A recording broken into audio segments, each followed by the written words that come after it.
feeling like I'm choked up. Wrote you a text, you broke.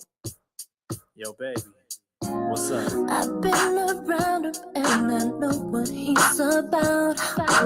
Shining those fancy things, but it's not what he's made out of. He takes good care of me and loves me when I'm down.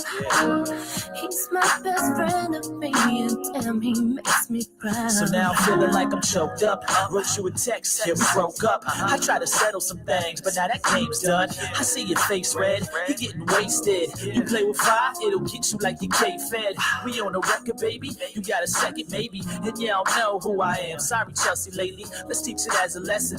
Man, you fall from heaven. This redemption is the only thing my mind stresses. I'm falling for him, I'm falling in love. I never thought of falling in love. I never thought of falling. Yeah. And I'm falling for him, I'm falling in love. I never thought of falling in love. I never thought of falling. When life is hard on him, he wants me by his side. That's right. When I lie next to him, he holds me through the night. Yeah. I'll build a life for him, I'll keep him safe and warm. When he comes home to me, I'll be right at that door. And now I'm knocking at your door, miss.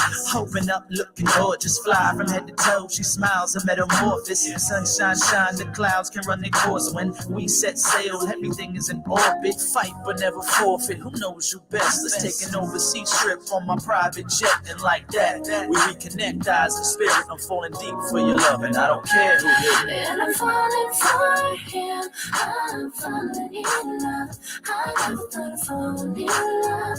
I never thought of falling.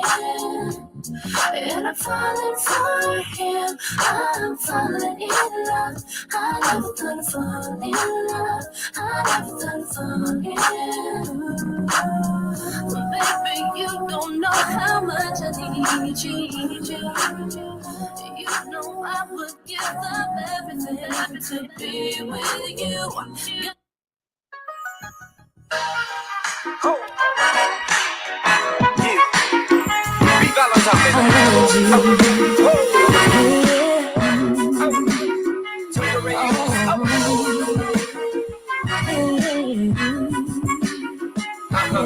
I love you for all your life. I've always been right here, so don't you try to deny. I've been right by your side. I started to tell the truth about all the girls you knew. I was already over heels for you. I just don't know what to do. I try, but I can't shake you. Oh,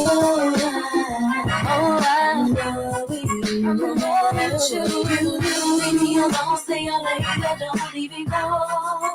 As long as you.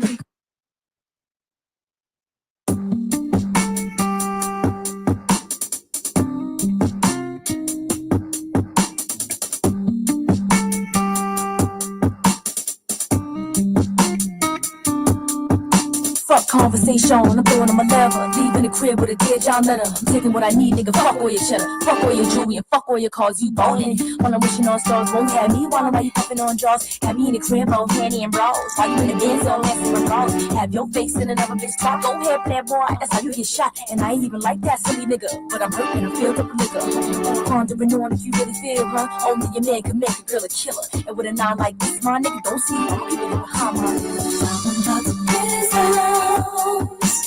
I can't take the shit no more. Picture from back in day, cause I can trust you. I'm riding high and down, so never fuck you. I'm about to piss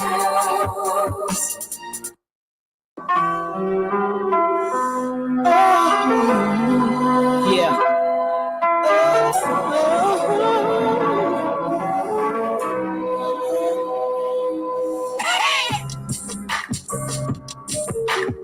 Yeah, I know what this is. Yeah, I wanna fuck dance with us. Come across that board, we burn it up. And all I ask for you to do is turn it up. Yo, exclusive ones on my feet, Dickie shorts with the crease. Even if you're from the streets, music suit the savage beast. Nothing like making love in the shower, in the tub, in the car, in the truck. That's when you turn it up. Me and you and me, all night in the suite. 9 to 4, 10 to 3. Lot of liquor, plenty trees. Back scratching, head grabbing, toes curl. Both girl, it's your world, so thorough. Matter of fact, you go, girl, non-stop. Get it in, take a breather, hit again. Best part of this whole thing, we every bit of friends. That's what make it better though. Think it make you wetter though, but that's in God's hands, something we'll never know. And you gotta give it to me, cause I'm kinda clever though. And I speak my mind all the time, it's whatever, yo. But you done learned enough, and I gotta burn it up. And all I ask for you to do is just turn it up. Saturday night off in Katana, all these girls dressed in cabana, spotted down I never seen. Did you come along? It's so lovely just to see you, even lovelier to meet you. Won't you let me buy you drink? What you sipping on? Now baby, I'll be honest, when I first saw you, I couldn't help but think about what you were like in bed. I ain't trying to switch you, I know that I just met you. But would you agree if I said we need to be alone? My car is right outside, and it ain't too far of a drive over to my place. I know all the right songs to play, cause I tell you it ain't nothing like making all kind of love to some music. Turn the music up, kissing and hugging, touching and rubbing to that music. Turn the music up, so if you love that Maxwell, turn it up. How about some go to sleep up and grind the arco? Turn it up, turn it up. All you gotta do is say, Jay, turn it up. Come on. Now we off up in the ride, cruising down Sunset. Girl, your CT fine, it's smelling so good to me. I gotta love you, cause I know you really nice and slow. I'm like genuine, you got me so anxious. So let me play Tyrese from my sweet baby. Now I know just what Jen meant when she said it's funny how time flies. All kind of love. Turn the music over. Kissing and hugging, touching and music. Turn the music up. Here's some Mary J. And I know you're digging things. Don't release, you got it going on. All you gotta do is say, turn my man up. Now I'm grown, girl, and if I hit you with the dick one time, you be gone, girl. Let's get it on, girl. When the Marvin Gaye play, watch Jay do it all night long, girl. I'm in the zone, girl. Turn up your radio, but I guarantee that you hear one of my songs, girl. I got hits, got a crib with an elevator, and it ain't dropped one single on my own, girl. Back to the groove, flip the tone, whatever you want more, and I'm built to last. Slow motion to fast. We'll have a blast hit spot you ain't even know you had. Now here's an idea, we ain't waiting for the crib, pull up with the 550, let's get it right here. And this evening I'm like a dope, you need a little more. And I'll tell you when it knows I'm making all kind of love. What I gotta do, everything I say, everything I do. You seem to think that I can't tell the truth. What I gotta do to prove to you, I'm still even though I try. You seem like you'll never be satisfied. All you seem to care about is who, what, when, and why. I'm doing this, doing that. I just wanna throw it back to the day around my way in VA. And everything was cool, and all I had to say was trust me, babe. But now,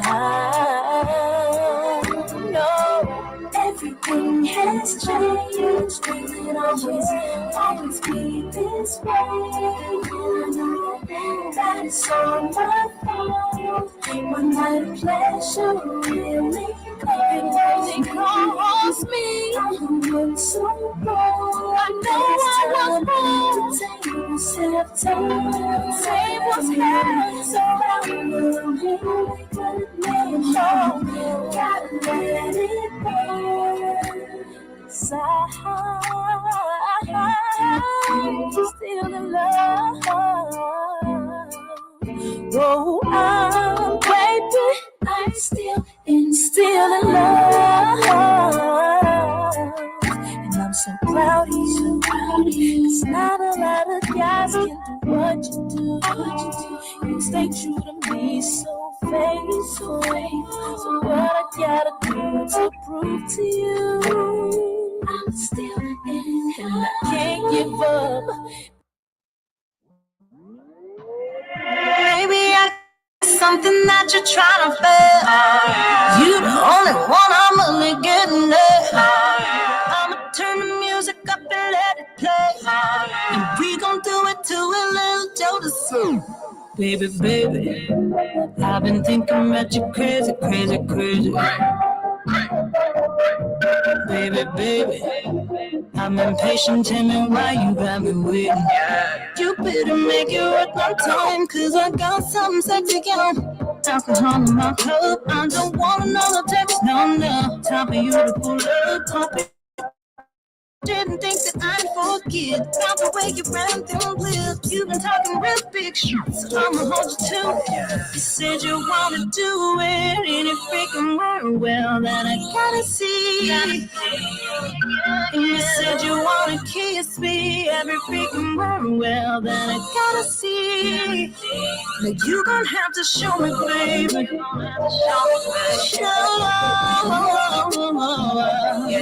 You gon' have to show me, baby. You gon' have to show me, baby. And I'll turn on this Jodeci. Come on, baby. Let's turn up on some freaking Jodeci.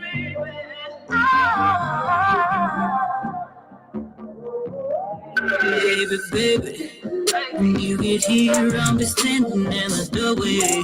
I know you love this, what you see, baby, baby. My heart be ready, but the sun is coming your way. It's gonna be a ton away in these sheets. Time to sink or swim now, baby, every moment counts. Yeah, you gotta show up. I wanna know what you're about.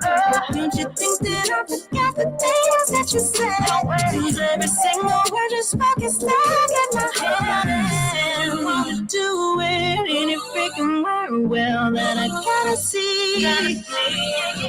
And you said you wanna kiss me every freaking world, well, that I gotta see. But you gon' have to show me, baby. Show. You gon' have to show me, baby. You gon' have to show me, baby. Love, you know, the art of making love is a serious thing. And when you find somebody to do it right to you, and you do it right to them, and y'all get that connection, it ain't nothing like that in the world. It's just like you and me, baby. Listen, I don't ever want to lose this feeling. Can't you see my body needs some healing? I'll be a good girl. I'll make you my world. I just want your fingerprints on me. Ain't nobody else who can own me. Take it, I'm yours. I don't want another girl. Said I feeling in the world like this. We're making love. We're making love. Making love, baby. The way that you hold me, the way that you kiss me, the way that you hold me, drives me crazy when we're making love, baby. Making love, baby. I ain't never known this kind of love that makes me feel higher than a dove. You must be alien, cause I'm on another planet. Everything seems so clear, but whenever you are near, seconds turn to times when you're by my side. And I no. To the beat. To the beat, cause I need everybody to flow. Why? Cause it's really sick. Yeah, it's time to rock. That's what it is. Tiffany is her name. Love is the game, and the only way to play is with this promise ring. Sometimes a girl needs to know that she's appreciated for all the things she does, with some sort of token love. Without it, a young heart won't know. Heart won't know.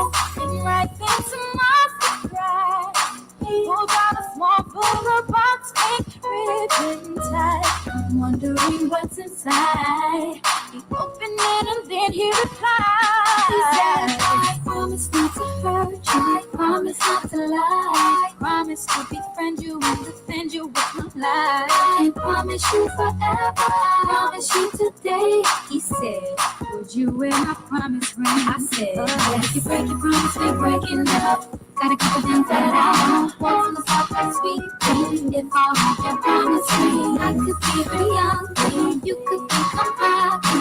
I gotta know you gotta be. Yes, I want your promise ring. Yes, I want your promise.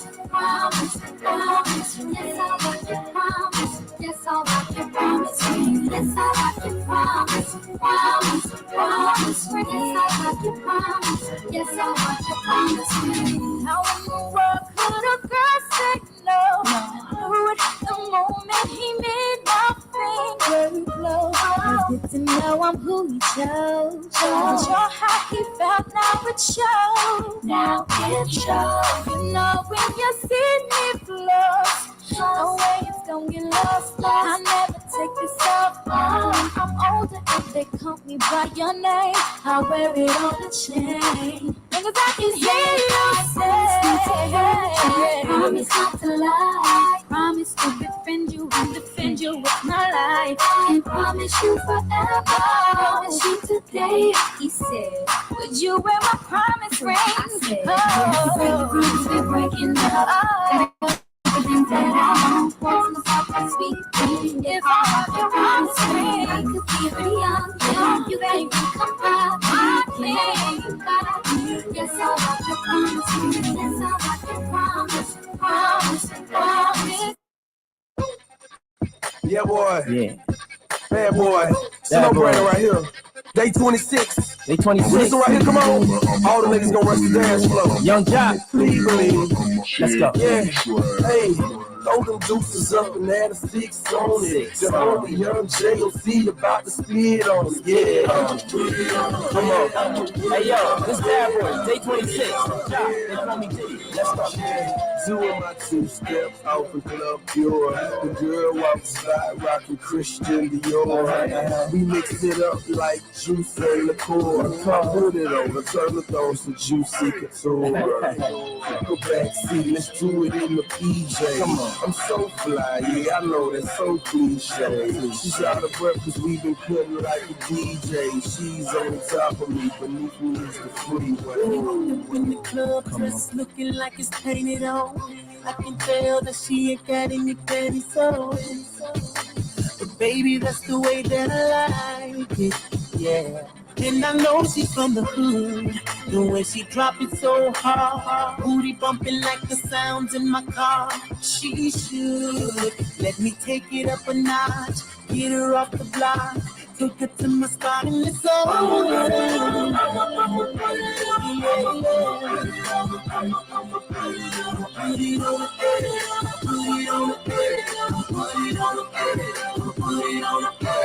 hope she ready.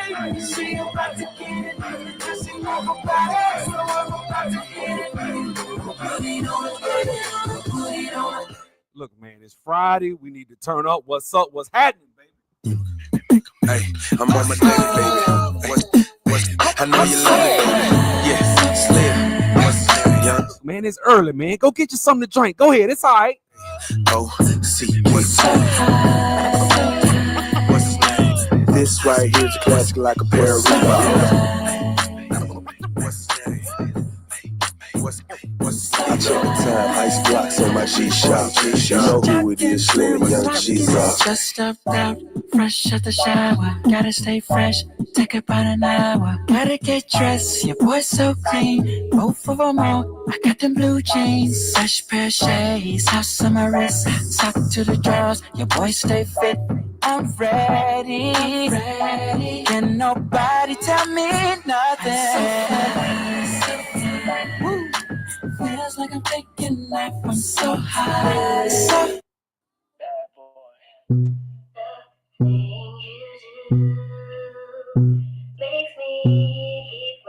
say what, say huh?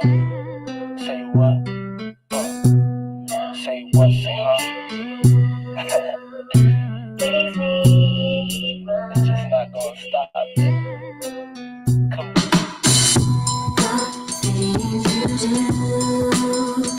Makes me keep running to you.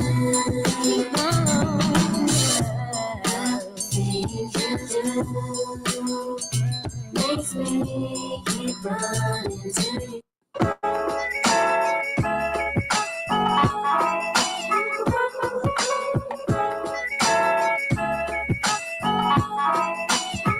I know a place where we could go outside and have some fun.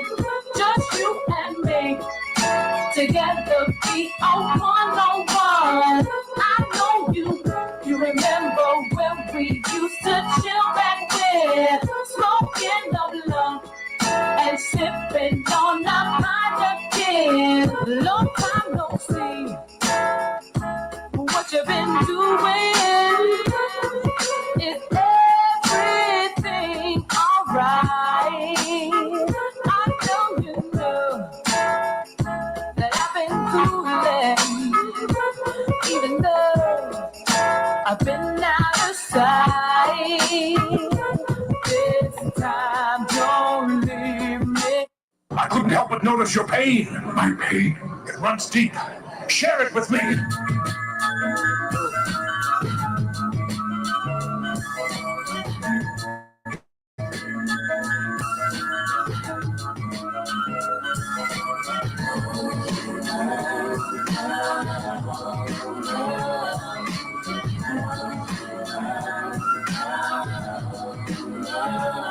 They'll never take me alive, I'm getting high with my profile. Cocked on these suckers, time to die. Even as a youngster, causing ruckus on the back of the bus. I was a fool all through high school, kicking up dust, but now I'm labeled as a troublemaker. Who can you blame? Smoking weed up and take away the pain. So I'm hopeless, rolling down the freeway, swerving. Don't worry, I'm about to crash up on the curb, cause my business broke. Maybe if they try to understand me, what should I do? I had to feed my fucking family. What else could I do? Or be a thug? I'm slanging with the homies, fuck hanging with the police in the club. Got my mind no danger, never been a stranger to homicide. My city's full of gangbangers and drive-bys. Why do we die at an early age? He was so young.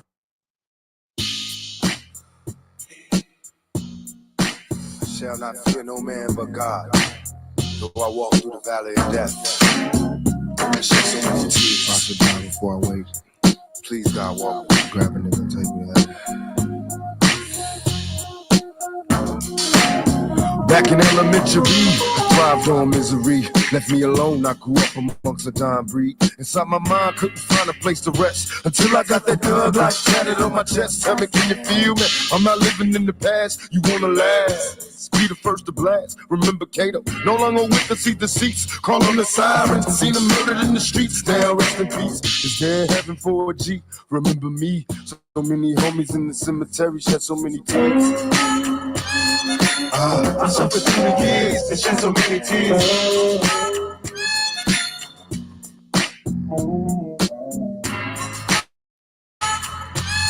Lord, I lost so many peers and shed so many tears. Now that I'm struggling in this business, by any means, label me greedy, getting green, but seldom seen. And fuck the world, cause I'm cursed. I'm having visions of leaving here in the hearse. God, can you feel? Take me away from all the pressure and all the pain. Show me some happiness again. I'm going blind. I spend my time in the cell, ain't living well. I know my destiny is hell, but did I fail?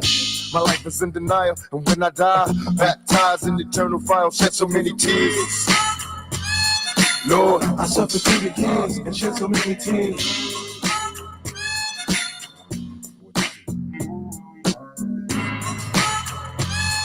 Lord, I lost so many years and shed so many tears. Now I'm lost and I'm weary, so many tears. I'm suicidal, so don't stand near me. My every move is a calculated step to bring me closer to embracing early death. Now there's nothing left. There was no mercy on the streets. I couldn't rest. I'm barely standing, about to go to pieces, screaming peace. And though my soul was deleted, I couldn't.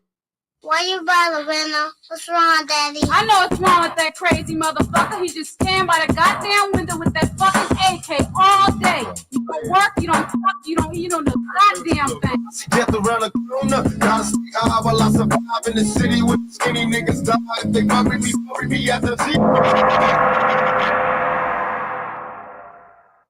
What up, what up, what up?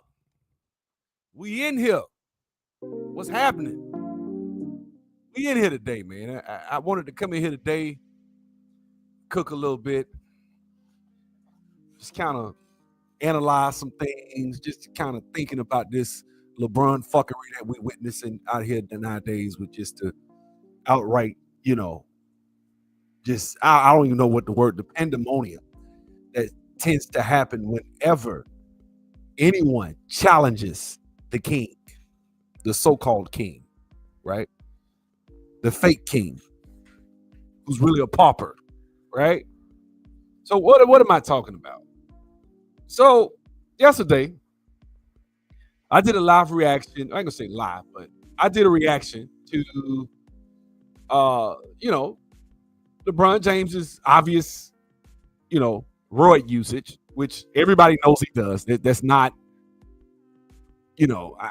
that's not really a big deal, really, to be completely and utterly honest with you. It's not really a big deal, man. It's everybody knows the man's on roids.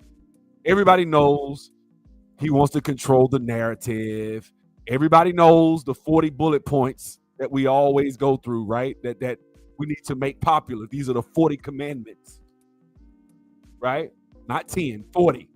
Stat padding, fake injuries, uncoachable, media pleas for him to get help. Lazy on defense, free throw inconsistency, streaky shooter, kills young talent, avoids clutch responsibility, team manipulation, so forth and so on, right? No consistent go-to move, a limited offensive bag, coach killer, GM killer, forces draft picks to be traded, finger pointing, right? Constantly begs for help himself. Bails before the trade deadline. He trades his whole team, right? Doesn't mentor young talent. Publicly shames his teammates. I can keep going on and on. Y'all know the list. That's just 19 right there. I got another 21 I could have gave you, right? But why am I doing that? Why am I going through this list like this? Why do I do that? I do that because I think I hate idols. I hate idolatry. I hate it. Now, some people are unhealthy with Beyonce. The minute there's a crack in her armor, you best believe I'm gonna be on her too. Beehive be damned, right? I can't stand Beyonce. I don't like her. Not because she's popular, but because the level of worship of Beyonce is unhealthy. You can't say nothing about Beyonce.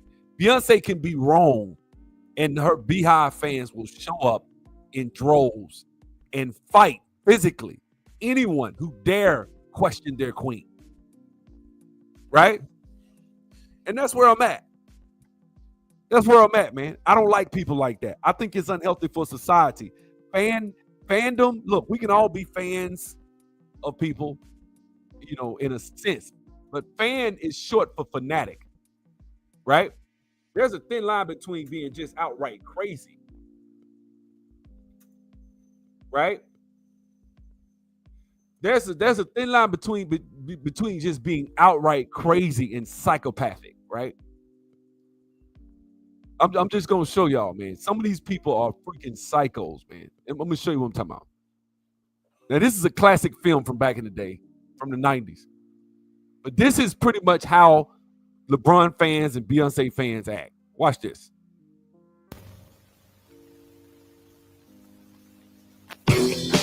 Well, here we are with the hopes and dreams of all true Giants fans. Ex-Brave center fielder and league RBI champ Bobby Rayburn. In the game of life, Come on, bring it, baby. some are chosen for greatness, while others can only watch.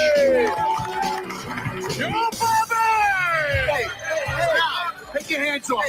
Bobby Rayburn was San Francisco's brightest star. Bobby, a lot of people in this city think you're not earning your keep. But to one fan, he meant so much more. Don't listen to it, Bobby! You're a fan! A fan. Watch out for me. I'm the sharpest guy in town. People are scared of you, Gil. Who never stopped believing. I know what he's feeling. Hit a bad patch. We all hit bad patches. Go easy on him. They're letting the bat swing him. Hey, now send your head into the outfield. Always watching. Locker room. Bobby Rayburn, please. Yeah, this is Bobby. Hello. Hello. Waiting for the chance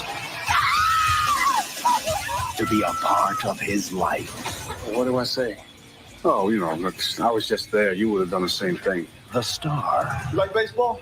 Well, I'm not obsessed with it or anything. At least you're not one of them diehard, baseball fans. Why's that? Because those guys are losers. And the fan. Bobby.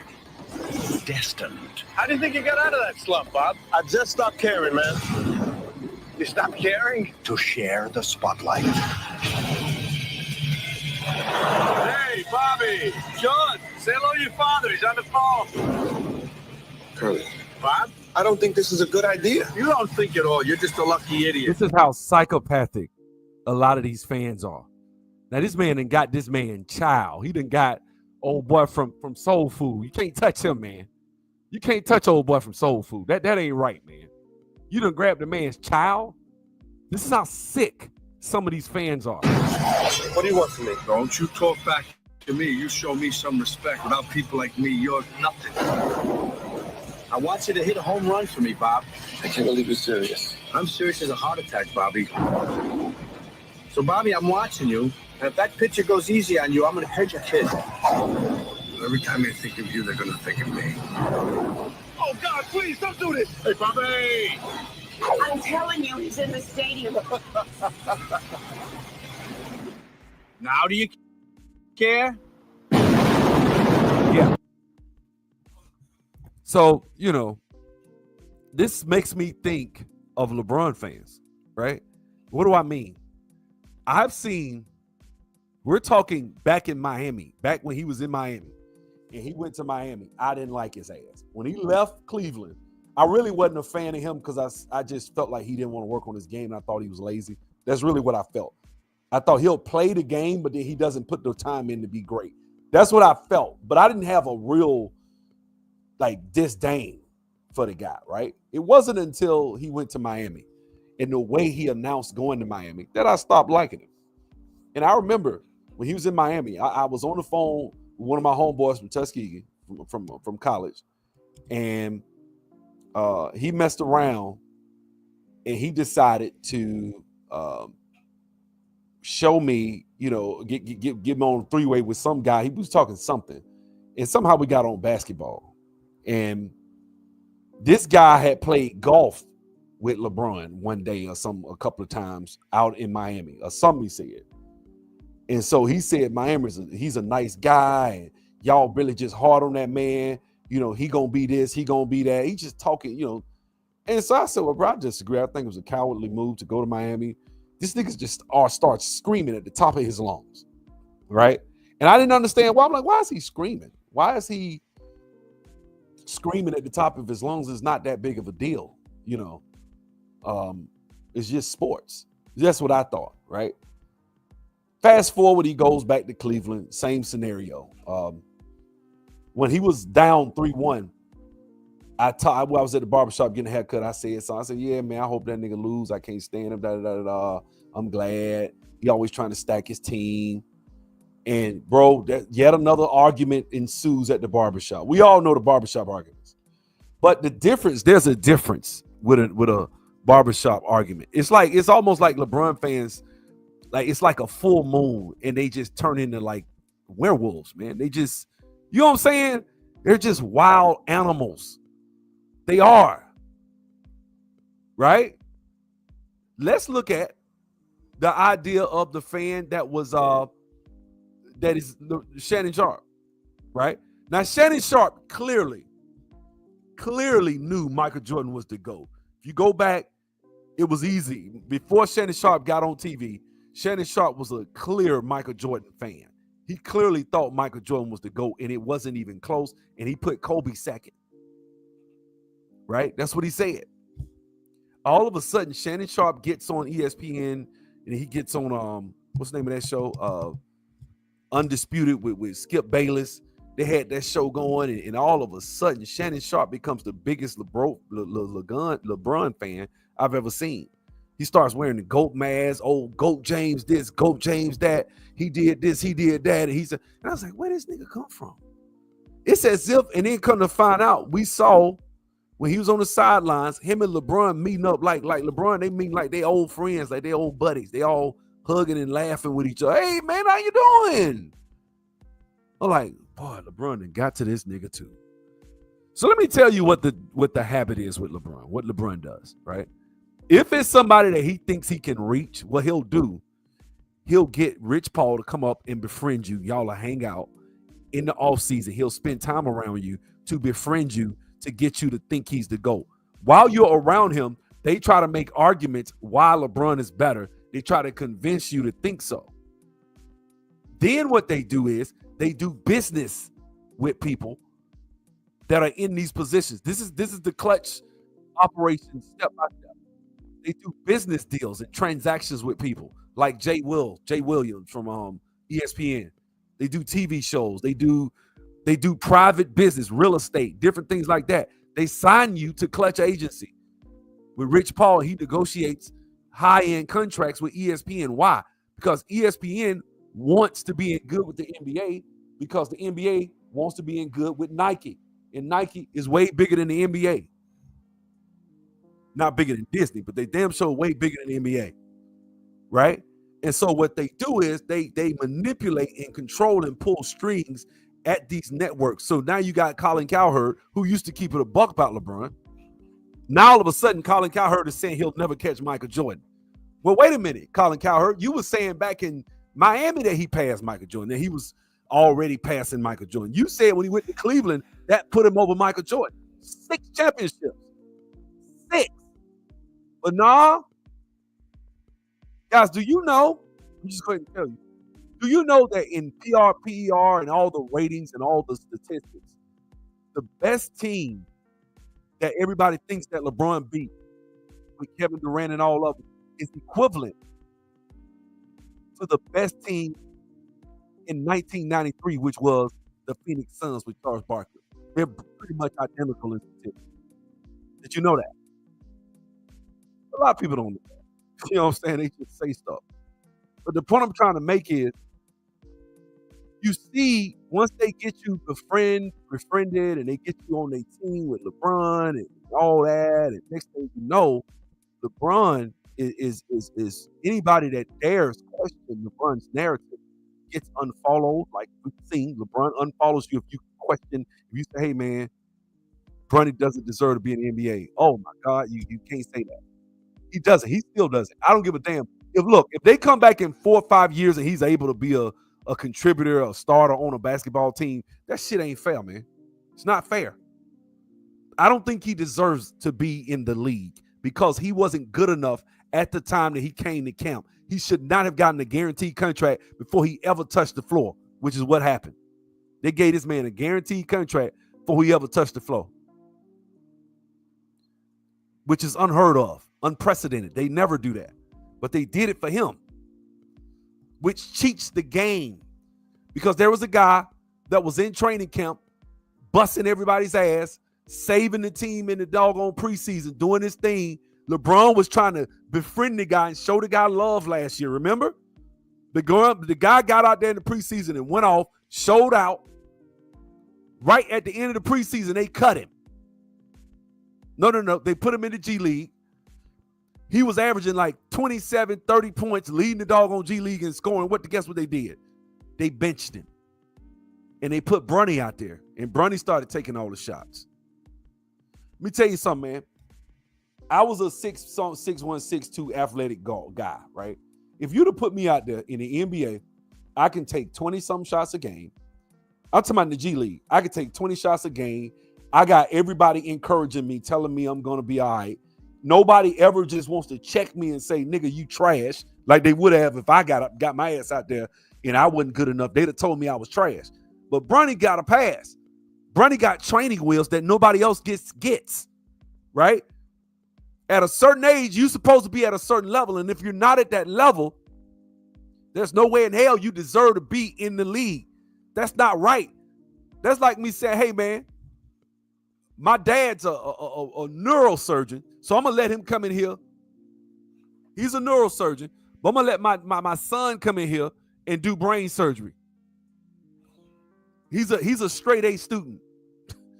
No, he's not a straight A student. He's an AB honor roll student. He's all right. He's okay. Slightly above average, which I wouldn't even give him that. I say he's average. Because if he wasn't LeBron James' son, he would not have jumped from number 55 all the way to number 23 in the country his senior year. Make it make sense. Winds up in the McDonald's All-American game. How? How the hell does Bronny go from number 50-some odd ranked to the top of the doggone to number 23? You telling me that Bronny James was better than all the basketball players in the country except 22 of them? Is that what you're telling me? Shit like that makes it rubs me the wrong way, because I'm being a guy who fought hard to try to make it in basketball. To see somebody just giving that shit like that makes my fucking stomach hurt. It does. I don't think he deserves to be there. I don't give a damn. Well, he's made leaps and bounds. Now they saying he done got better. Like, well, shit. You gave him everything. You gave him everything. That's the problem. You shouldn't give him everything. That's what they did. They gave that boy everything. They gave him the team and told him to take all the shots. So, of course, I can get buckets. Who can't get buckets? Look, man, if you tell me at 20 years old, 17 years old, 19 years old, hey, you the point guard, you take all the shots, you do what you want to do. I already know what I would have did. I already know. How do I know? Because I've done it before. I've taken all the shots. I've been on teams where they told me to take all the shots. And I know how many points I can hit. I know my level of confidence went through the roof. If you give me the ball and you let me just do what I got to do and I ain't got to worry about looking over my shoulder coming out the game because I made a mistake. You got other dudes. Now, take in mind, this kid is a multimillionaire. There's a reason my channel is called LeBron Haters Refuge.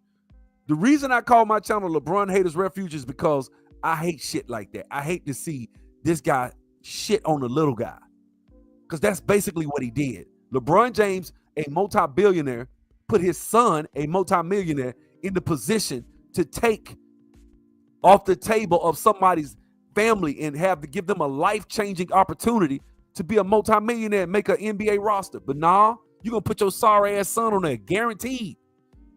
What is it, 4 years, 16 million guaranteed contract? The fuck? That's what they did.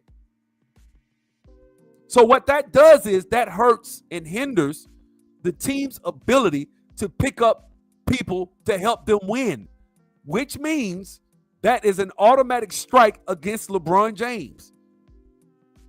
But yesterday, I had a brother up here. Shout out to YD. Shout out to the homie. Never got that email from him. Waiting on the email. Right? But shout out to the homie YD, right? YD said that he didn't really have a problem with that. I went through the list of all the 40 fuckery things that LeBron likes to do, and he only said about 16 of them were true. Still enough to disqualify him from the top 10, but we're gonna let that ride. We're not even gonna go that. We're not gonna go there because there's 10 players on the top 10 list that I would never have that problem with. There are 30 or 40 of them. There are hundreds of them, actually. That's why I say he's unrankable. You can't rank him because his numbers would tell you to rank him higher, but he can't be ranked because of all the other antics and all the other fuckery. He is unrankable. Can't be ranked on anybody's list, not because he's better than everybody, but because he's a bitch and all the fuckery and all the other stuff he does. If I rank him, it'll be in the hundreds, probably, if I'm really being honest with you. I have to rank him in the hundreds. If I'm just to say you have to rank him, he'll be in the hundreds, 140, 150. Come on, sub. You saying you'll pick up? Yes, I can find 145 players better than LeBron James. That why? When you say better, I'm gonna give you an example. I'm gonna say this again. I said this 1,000 times. I'm gonna say it again. If I have two women, both of them are dime pieces. Both of them are good-looking women. But one of them, she'll sleep with your family members. She'll sleep with your friends. She'll try to manipulate and get you fired. She'll call the police and say that you beat her up when you didn't. And then when you show up, she tries to put on this facade like she ain't have nothing to do with it. Right? You got your own business. She comes into your business. She steals money. She talks to your employees like they ain't shit. Right? And then you got this other dime piece. She cool as hell. She nice. She's friendly. Yes, she ain't perfect. She got some flaws. Everybody does, but she has the normal flaws, not the shit I just named off. Which woman would you choose? See, once we do a hypothetical and we talk about women and dating, all of the bias just quickly goes away. Right? But I'm gonna tell you something. The first dime that I talked about that was doing all the drama, you know what? She would be like the woman that you had a crush on since you was in kindergarten. And she has all these, I don't know, it's just this girl that you have had an obsession with, unhealthy obsession. Because what do people say when they see that? They call you a lunatic, don't they? You know what I'm saying? They call you all types of stuff. But let me explain something to you. Let me go ahead and put this over here. So I got a list of the signs that LeBron James fans are mentally deranged, violent psychopaths. That's just how I feel about it. Point number one, any criticism of LeBron is called hating. Even reasonable takes get shut down with "you're just a hater," ending all dialogue. Am I hating on anything I just said? See, a LeBron fan will hear what I just said about Bronny and say I'm a hater. Under no circumstances, historically, has a man ever been able to just put his son on a team because he's good. That never happens. Not only does it never happen, it never should happen. It removes the innocence of sports. It turns it into something that it shouldn't be. And what do his fans do? Well, that's nepotism. White folks do it. Here we go with that. The white man. The white man this, the white man. We're going to get to that one. Point number two. They're weaponizing his race as a shield. They constantly deflect by saying, you just don't want to see a successful black man, as if greatness makes someone immune to accountability. And this is where the race comes in. This is where it comes in. You tearing the black man down. You hate, you just don't want to see the black. But what about that black man that was coming from the hood, that was from Atlanta, that was on the team last year? You put your sorry ass trash son who averaged 4 points, that has health issues, and gave him a guaranteed contract, and then put him on the bench and benched him when he was in the G League getting 27 points a game. Is that tearing down a black man?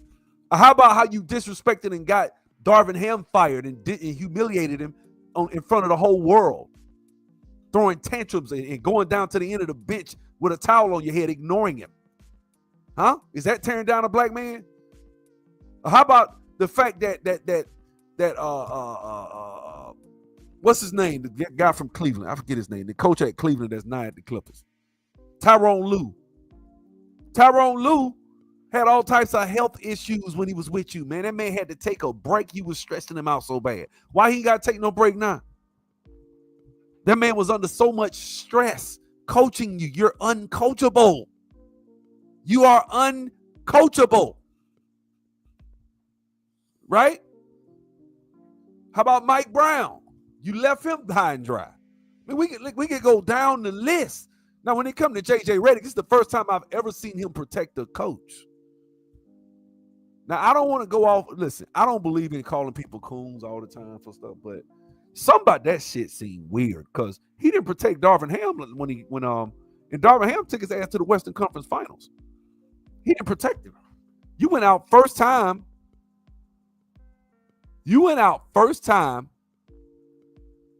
As a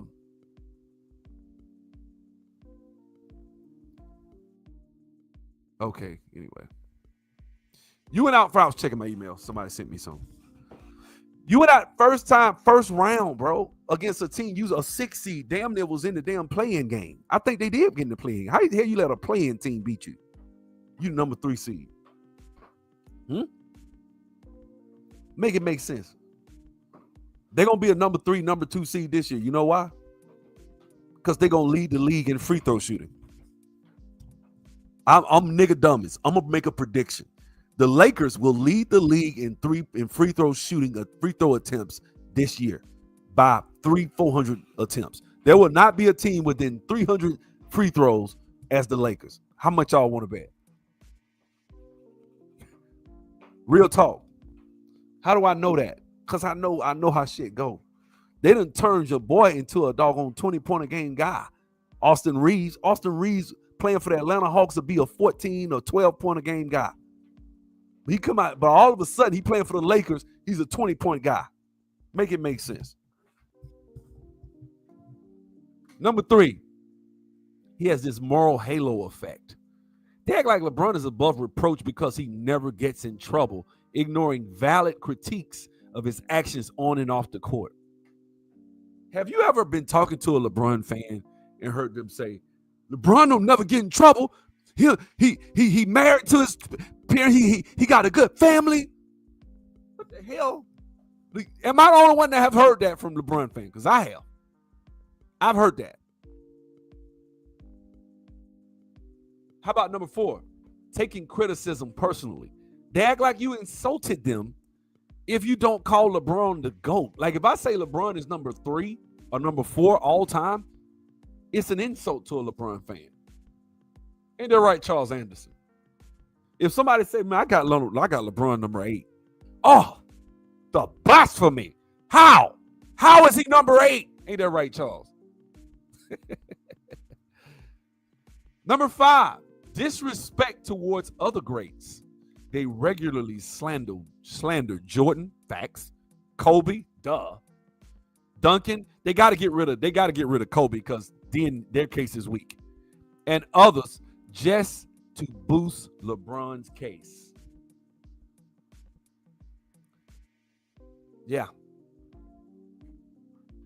That's it. Just to bolster his case, they got to tear down. And you can't really, ain't too much they can say about Mike.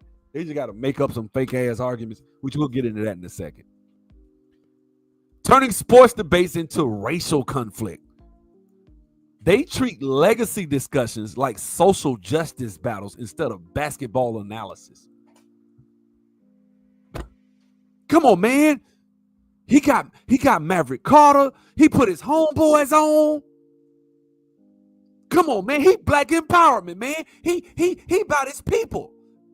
He started Dream School, the Dream Academy. He invests in his community. He married to the mother of his kid. None of this shit got anything to do with basketball. Right? And if I say, hey, man, you know he got caught in the DMs with a bunch of white women trying to step to, man, you just hating. Like, that's what they say. Typical LeBron fan energy. Number 7, excuses everything. Loses and then blames his teammates. Weak final performances, blames the coach. Every misstep has a ready-made excuse. Well, I basically played the last 3 games with a broken hand. And then everybody goes and watch the footage. Your hand ain't broke playing like that, bro. You throwing the ball off the backboard, dunking it. Your hand ain't broke. How about this year? He has a grade 2, level 2 MCL sprain. A couple of days later, a video comes out of him dancing, bending his knees, twerking, dancing. Like, what is this? I thought he was hurt. What is this? He has an MCL sprain. The night he loses, his ass is out partying. They got him with the same outfit on. They done took it's listen, man. It's so much shit about this dude. Look at Ray Gun. Ray Gun trying to amp me up. Shout out to the homie, man. How your little man doing, bro? How you doing? I hope he doing good, bro. But shout out to Ray Gunn. He said, "Lagos, he's a living embodiment of greatness." Yeah, you talking about Jordan? You talking about Kobe? You can't be talking about LeBron, right? But let's keep going. Number 8. Oh, you tearing down the black man. This is the go-to phrase when someone points out the facts they don't like, or even when person is criticizing LeBron is also black. So I'm black, right? So it's obvious if I say, man, I don't like LeBron, I don't got him ranked in the top 10, I don't got him ranked in the top 100. Man, how you could wait a minute, man? You tearing a black man down. He's a billionaire. I'm not stopping him from getting his opportunities. LeBron's in private jets. He's living the life.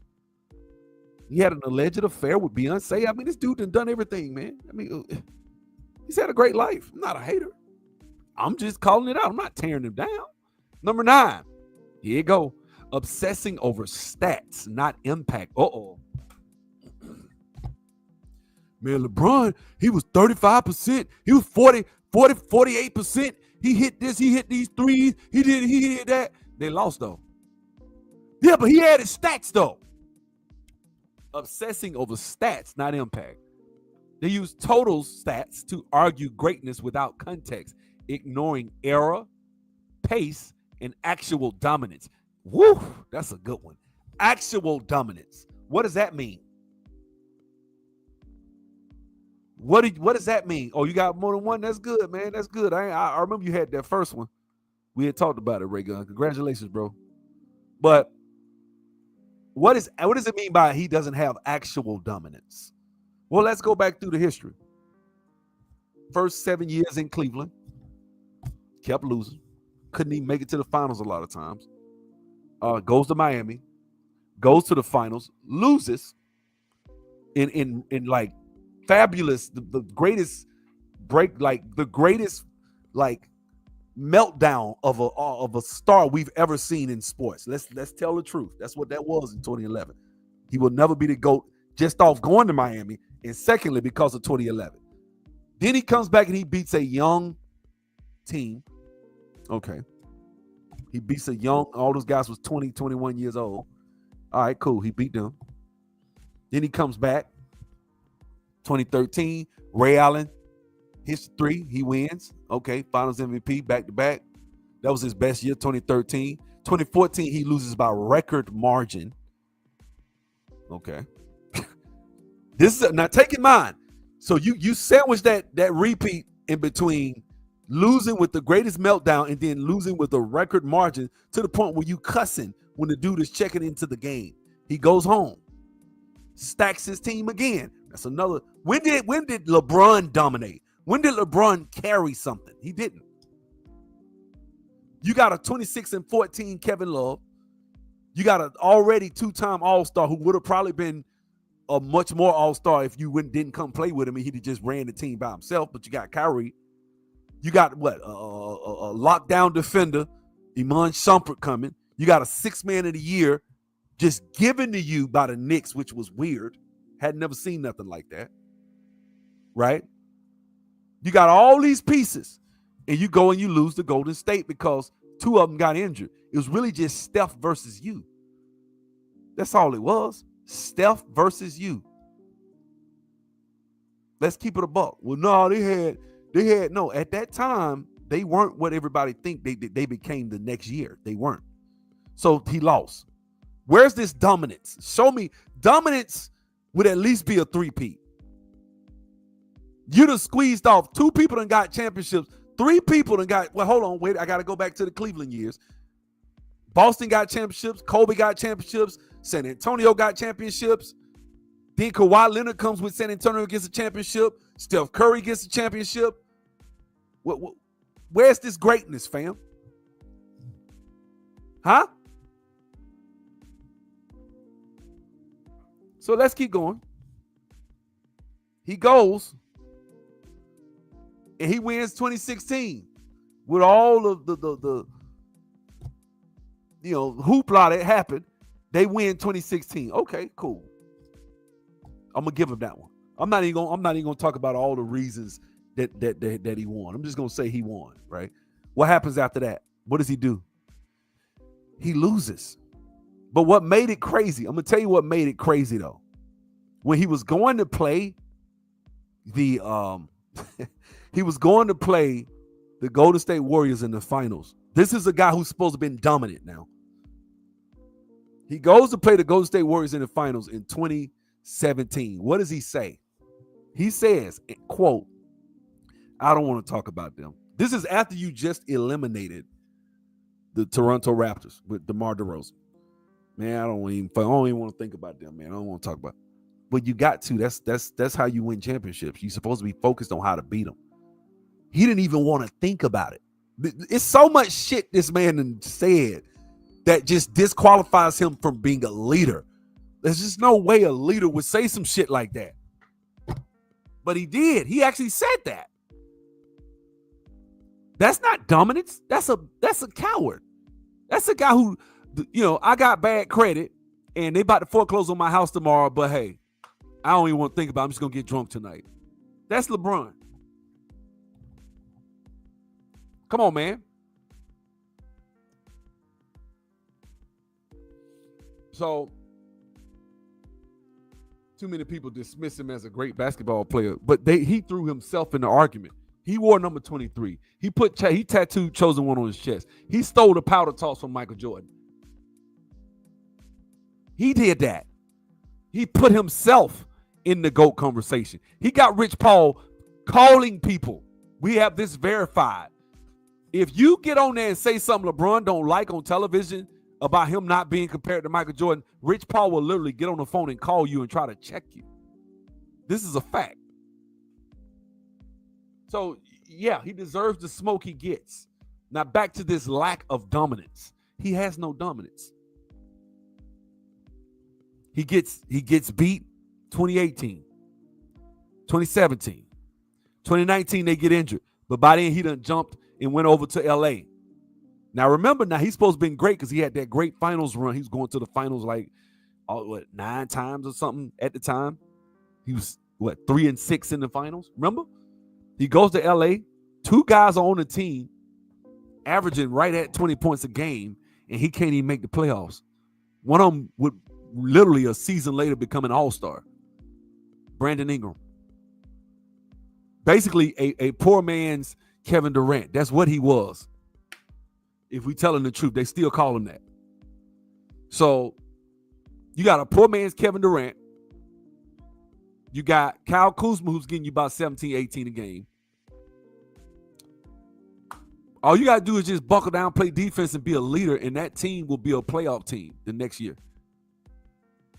That's the year he said we're in playoff mode. Then they commenced to losing all those games, remember? Where's the dominance? Where is it? 2019 comes along. That was 2019. 2020 comes along. Pandemic happens. Season ends. We sit at home for 4 months. What does he do? He pushes to have them come back and play because he knew the window for him to squeeze out a little cheap championship with Anthony Davis was closing. So he said, man, let me go get this little easy championship because Anthony Davis was playing out of his mind. If you go back and look at the 2020 stats, Anthony Davis was the MVP of that season for the Lakers. He was. Because just the season prior, they didn't have Anthony Davis, and what happened? They didn't even make the playoffs. Anthony Davis comes, they make the playoffs. Anthony Davis leads the team in every statistical category except assists because LeBron is the one dominating the ball, right? And half his assists are to Anthony Davis. Yet they give finals MVP to guess who? Anthony Davis, who gets in and stat pads blatantly in front of the whole world, and nobody says shit about it. Nobody said the next day Anthony Davis should have been finals MVP. They didn't say nothing. They said, oh, LeBron got his 4th. Now they want to talk, is he past Michael yet? Because he still hasn't. That's number 1. Number 2, the complete and utter failure that LeBron James has is this. He misses the playoff. Like, he gets to the West, he starts losing over and over and over and over again. They go to the Western Conference Finals, lose. They got a gentleman's sweep, come back, got swept again. I think they lost. I think they done lost to Denver 3 times. I think Denver ended their season 3 times. Make it make sense. And then they turn around this year and who they lose to? A doggone number 6 seed. They are number 3 seed. You got Luka, who just went to the finals with Kyrie Irving. Come on, man. This man has never been dominant, ever. That's the problem. That is the problem right there. He has never been dominant. What we got? Thanks for the super chat. He says LeChamp could never catch Jordan's achievements on the court, so he's using his media sycophants. It's a slender Jordan and Kobe in the court of public opinion. Yeah, slander. It's a slander, Jordan. Slander. Yeah, I think this is my thing right here. I think the court of public opinion is swaying back to Jordan. That's the problem.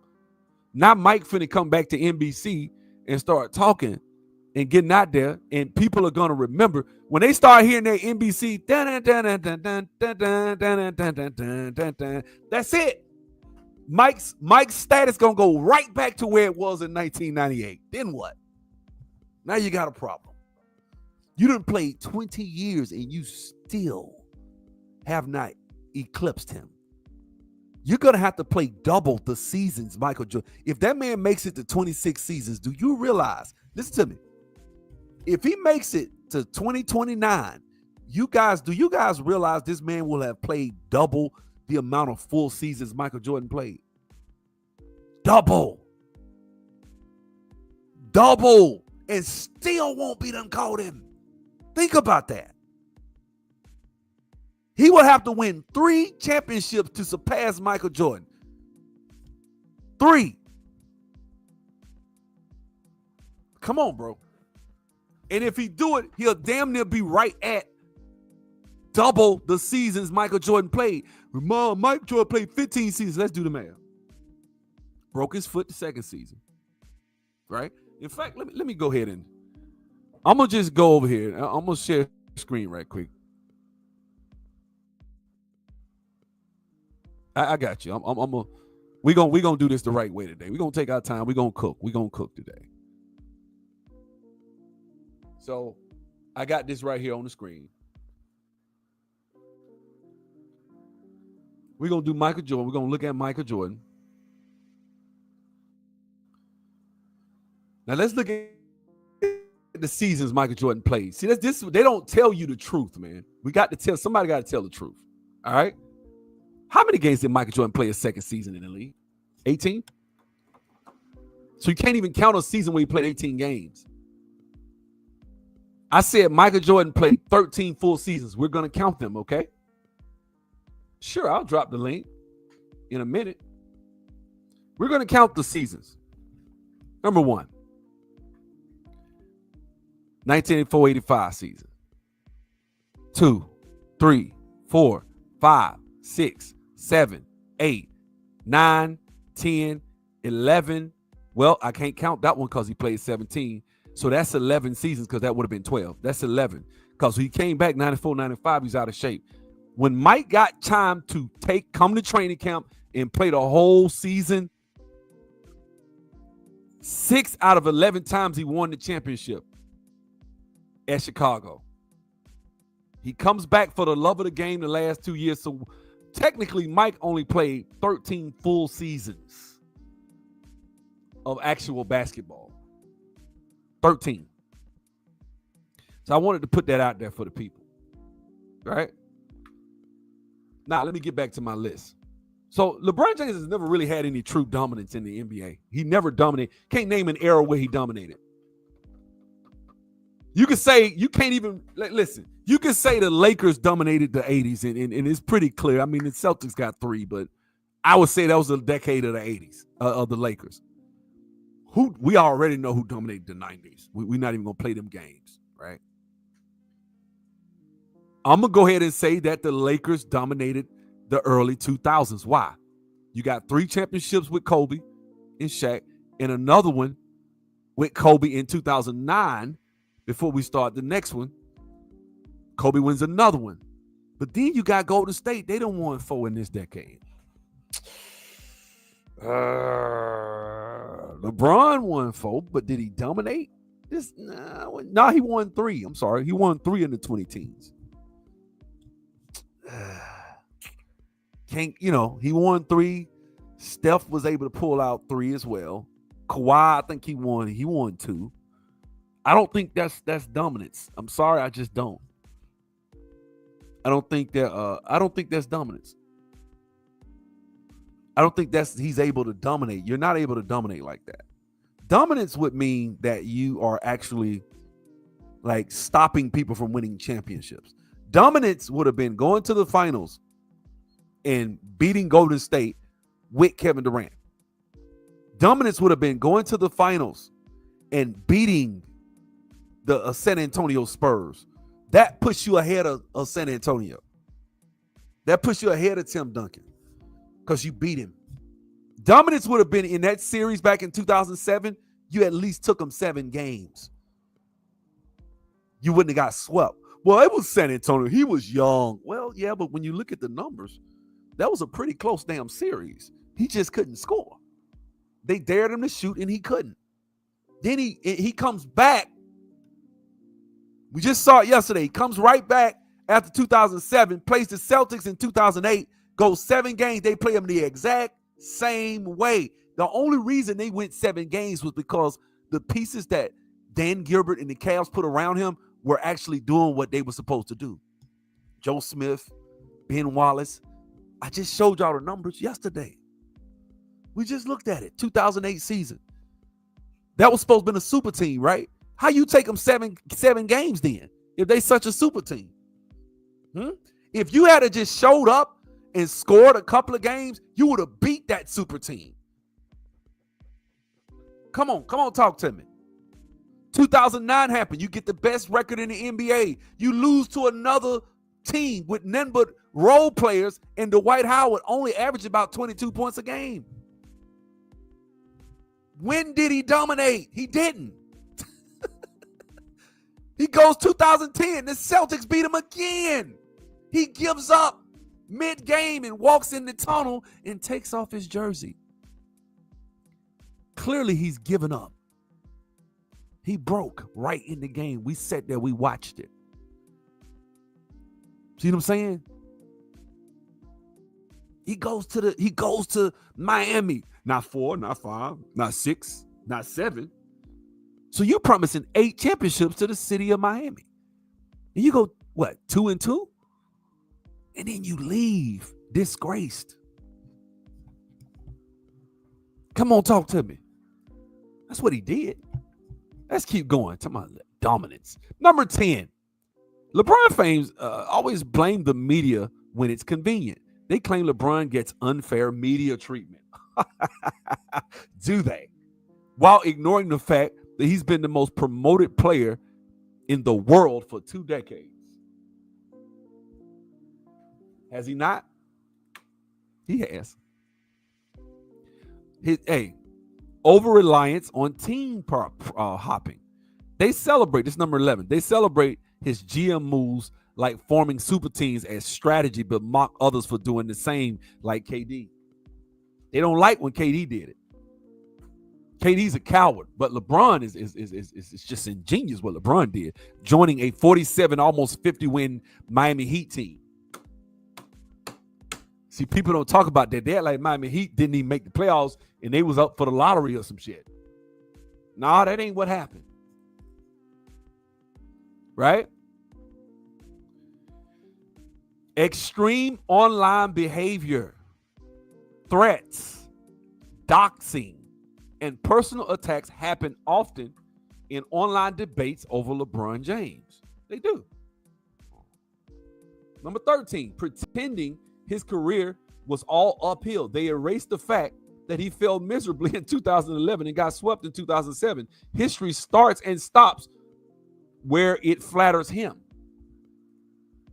He beat the greatest team of all time. He beat the greatest team of all time. Bro, let's be honest, man. I'm going to tell y'all some real shit, man. Do y'all think that the 73-9 Warriors could handle the 1992 New York Knicks? Let me show y'all what I'm talking about. Could Steph handle that? I want y'all to, I'm going to show you. See, because some, I get it. Some of y'all, I see somebody in the comments say they 16 years old. They wasn't there. I was there.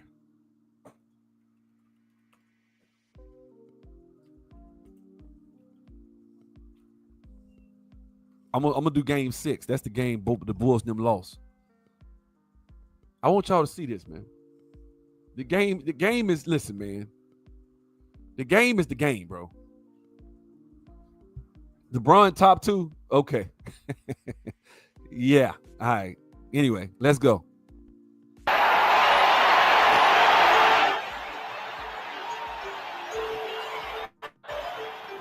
Shakespeare wrote, uneasy lies the head that wears a crown. And the champion Chicago Bulls have exemplified this in the playoffs. But for those who thought a changing of the guard was imminent, one need not look any further than Game 5. The Bulls sent a message they were not about to relinquish the crown just yet. But now the stage switches back to Cleveland, where the Cavaliers rode the emotions of their devoted faithful to a thunderous... That wasn't the Cavs. My bad. It's the Knicks. When is it versus the Knicks? That's the wrong one. It wasn't the Eastern Conference Finals then. This the one that went 7. Mike had some battles, bro.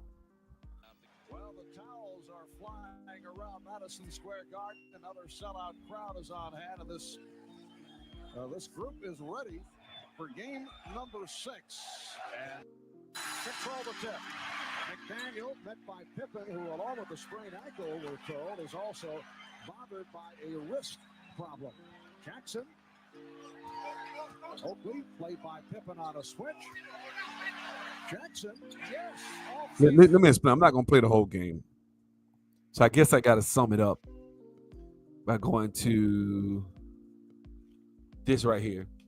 And I just got to show the Knicks thing. This is it right here. This is probably the best thing. I can't go and sell the whole thing, right? We just came off a very convincing series against Miami. We thought we could waltz right through New York. Dog, listen to me, man. Who on the Golden State Warriors 73-9 team is built for this type of? Just show me. Who is built for this? Like, show me. Yes, this guy, he just completely knocked his ass out the air. He just came over and annihilated Bill Cartwright. Showing tenacious defense. 3. DJ Armstrong spot up that shot. That's a violation. Effort. Physicality on defense. It'll be the Knicks ball.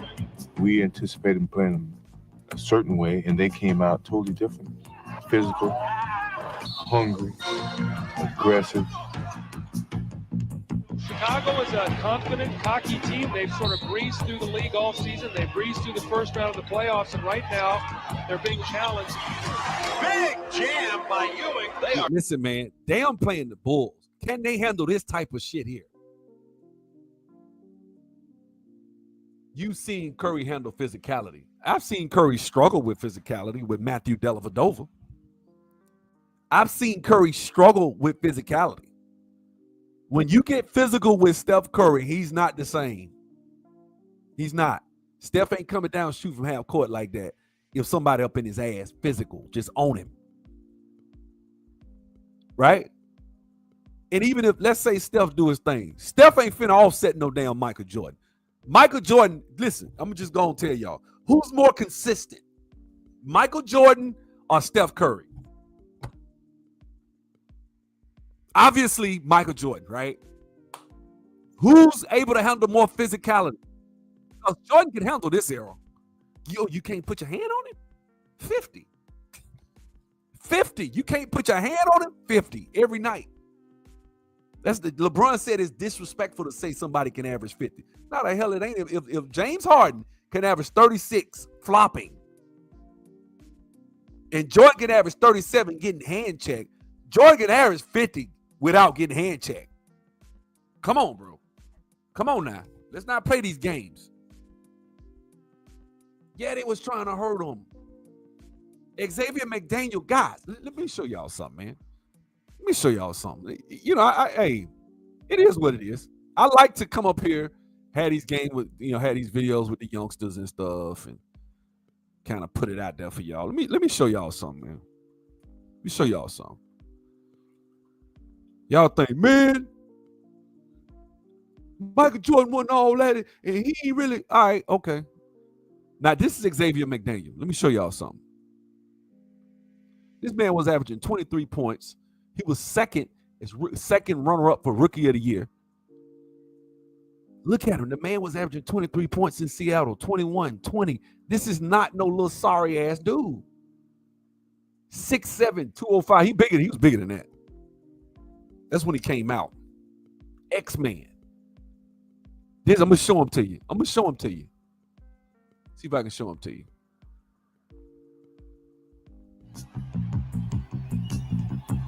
We just came off a very convincing series against Miami. We thought we could waltz right through New York. Yes, sir. Oakley just came over and annihilated Bill Cartwright. Showing tenacious defense. 3. DJ Armstrong with spot up that shot. That's a violation. It'll be the Knicks' ball. We anticipated playing them a certain way, and they came out totally different. Physical. I'll tell you something. The only reason we don't talk about these guys and respect these guys is because they lost. They lost to Michael Jordan, man. Michael Jordan, listen. Michael Jordan stopped many of guys from being like household names. They still are. I say Patrick Ewing, you know damn well who I'm talking about. Right? If I say Sean Kemp, you know who I'm talking about. If I say Charles Barkley, if I say Clyde Drexler, well, we know he won with what's the name them later, but still, you know who I'm talking about. Karl Malone, what was like third on the all-time scoring list? Come on, bro. Aggressive. Chicago is a confident, cocky team. They've sort of breezed through the league all season. They breezed through the first round of the playoffs, and right now they're being challenged. Big! Oh, they can't dribble. Them bigs back in the day couldn't put the ball on the floor like these bigs can today. Them bigs back in the day, they couldn't handle. They more skilled today. They more skilled. Watch right this. now, Go ahead. Boom. Big jam by Ewing. Ewing, wait, he did the dribble step, stutter step, crossed his ass up, went baseline. What? They couldn't put the ball on the floor like they can now. And they physical. They can, man, listen, putting the ball on the floor ain't that big a damn deal. Let's go. They shocked us the first game in our place, which was very embarrassing to us.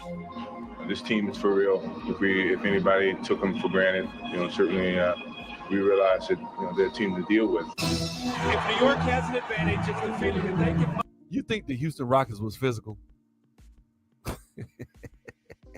I ain't putting you, man. I'm not letting your ass up here. You think the Houston Rockets was a physical team? They went 7 games with that. And what's the name got hurt? It took them 7 games to beat the Houston Rockets with James Harden, who never shows up in the clutch. That's the only reason. What's the name got hurt? They was about to lose to him. Then they was about to lose to San Antonio to Zaza Pachulia or whatever his name is. He hurt Kawhi Leonard. Do we need to go there?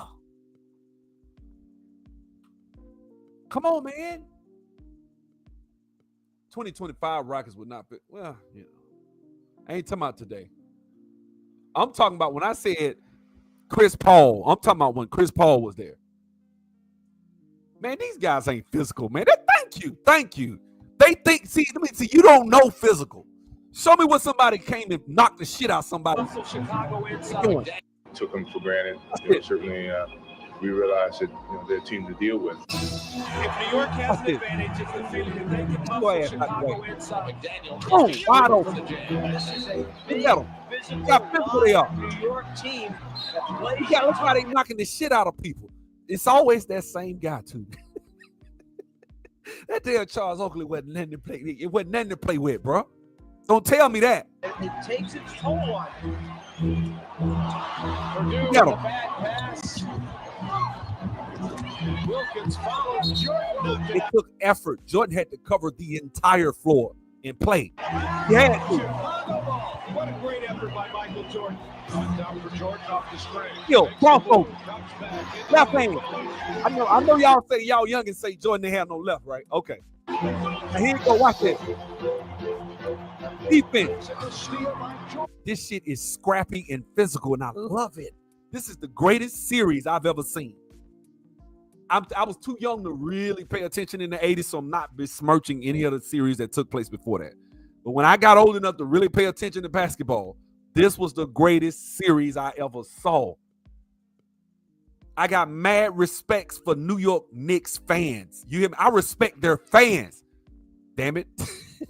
Because these niggas wasn't nothing to play with. I, as a Jordan fan, was scared. Like, Lord, they finna beat my boy. They finna beat him. I was scared, bro. We was coming to school, nigga. Yeah, the Knicks. That's how it was, man. Now everybody just forgot. Oh, Mike ain't play no real, but he wasn't challenged.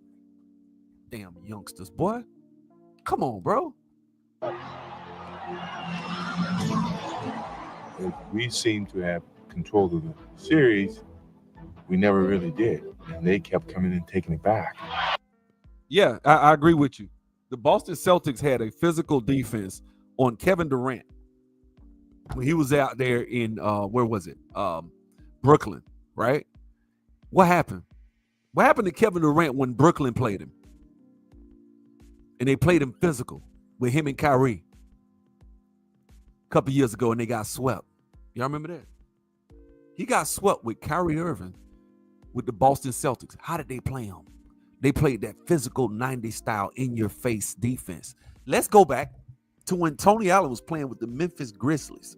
And Tony Allen was first-team all-defense in the NBA. Tony Allen is literally 8 inches shorter than Kevin Durant. Do y'all know that? Tony Allen is only 6'4". Kevin Durant is 6'11", 7 feet.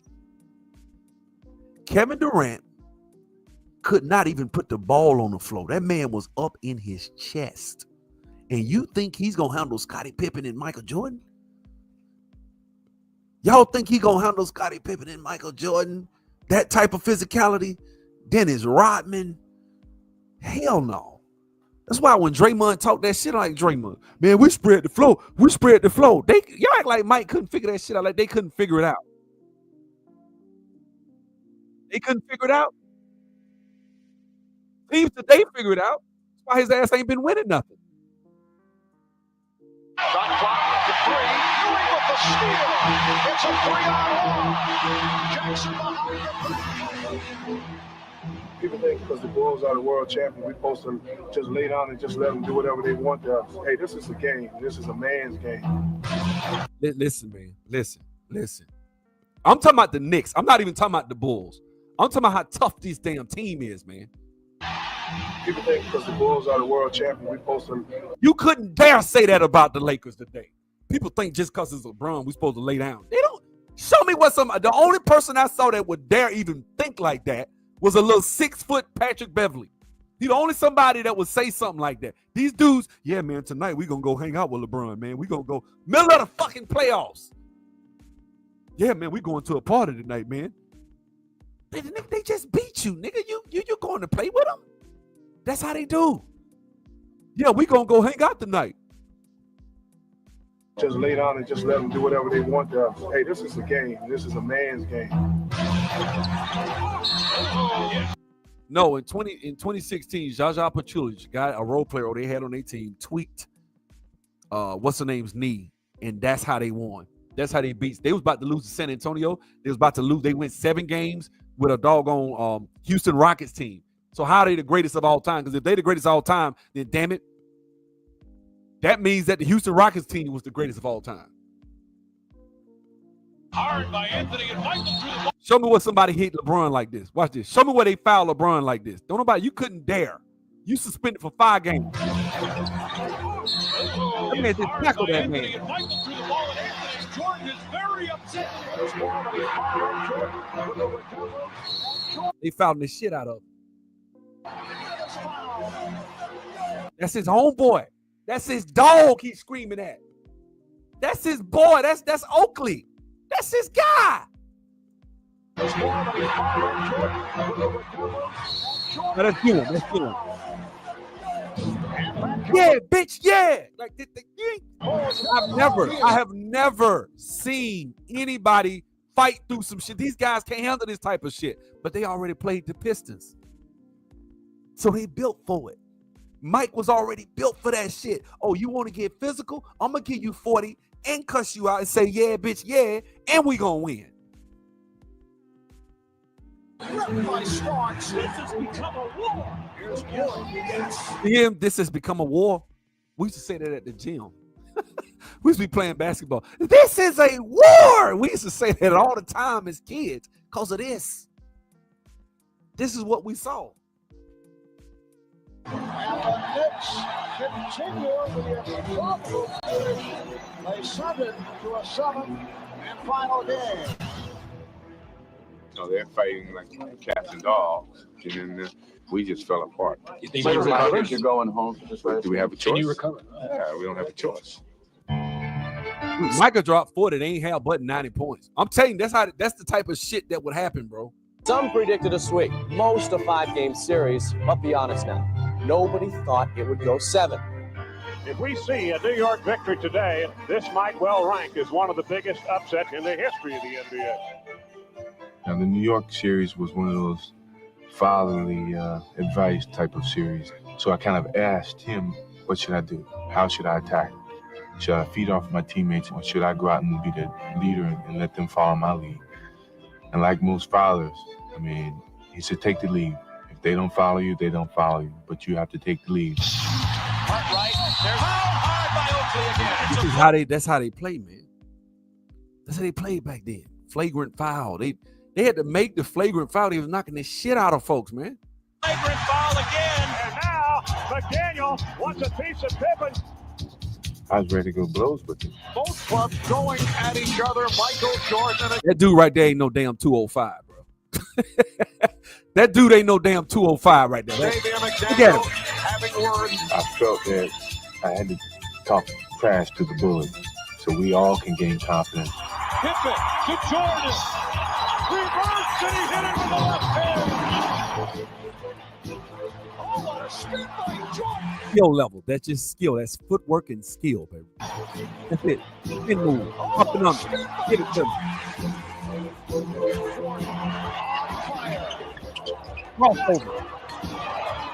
Glad. Steal. Get ripped. Block. All over the court. I've never seen LeBron do that. I never seen him do that. In that type of sequence right there, he doesn't do that. He has not played that hard since he was in Cleveland the first time.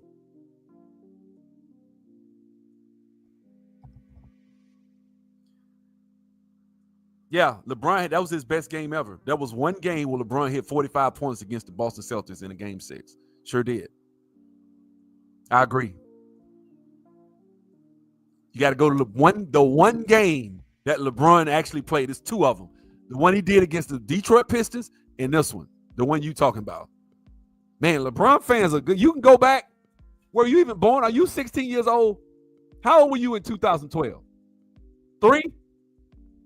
You was learning your ABCs at the time, wasn't you? Learning how to try to walk and not stumble and fall? Come on, man. Whose game is it? It's Michael Jordan's game. That's just a part of the role that I have on the team, is to be able to lead. So that fatherly advice kind of worked in hand for me that day. Jordan with the steal. And the ball just blowing it up. And this crowd providing a standing ovation of Chicago Bulls to take this grueling series. Look here, man. Michael Jordan made Chicago look like a fly-ass city. That's what I'm just going to tell y'all. You watch the Jordan game on the internet, huh? Guess what? Let me tell you a dirty little secret. Not all 82 games of each season of Michael Jordan is on the internet. So there's shit that he did when he hit 50 that you just can only go look it up on Basketball Reference. I watched it. I remember Dominique Wilkins walked into their locker room. Dominique Wilkins say Michael Jordan walked in their locker room, walked up to the guy, tapped him on his hip and said, hey, man, it's going to be a long night. Lace him up. He said, and Dominique was like, I can't believe he had the audacity to walk in our locker room. I never seen anybody do that. He said, man, he gave us 60. Don't nobody talk about it. Do you ever see footage of the 69-point game Michael Jordan gave Cleveland? No, nobody ever talks about it. Do you see footage of the 60-point game that he gave the Orlando Magic when Shaq said he was terrified? Do you see? No.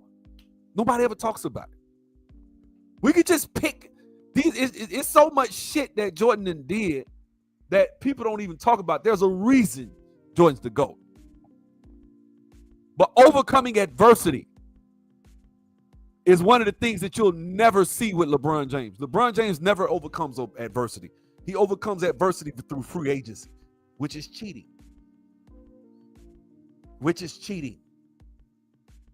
I don't care about any LeBron fan. You can come in my comments and say whatever you want. He cheated the game. Number 14, emotions over evidence. When presented with facts, LeBron fans respond with emotion, anecdotes, and insults. Facts. Number 15, you just want him to fail syndrome.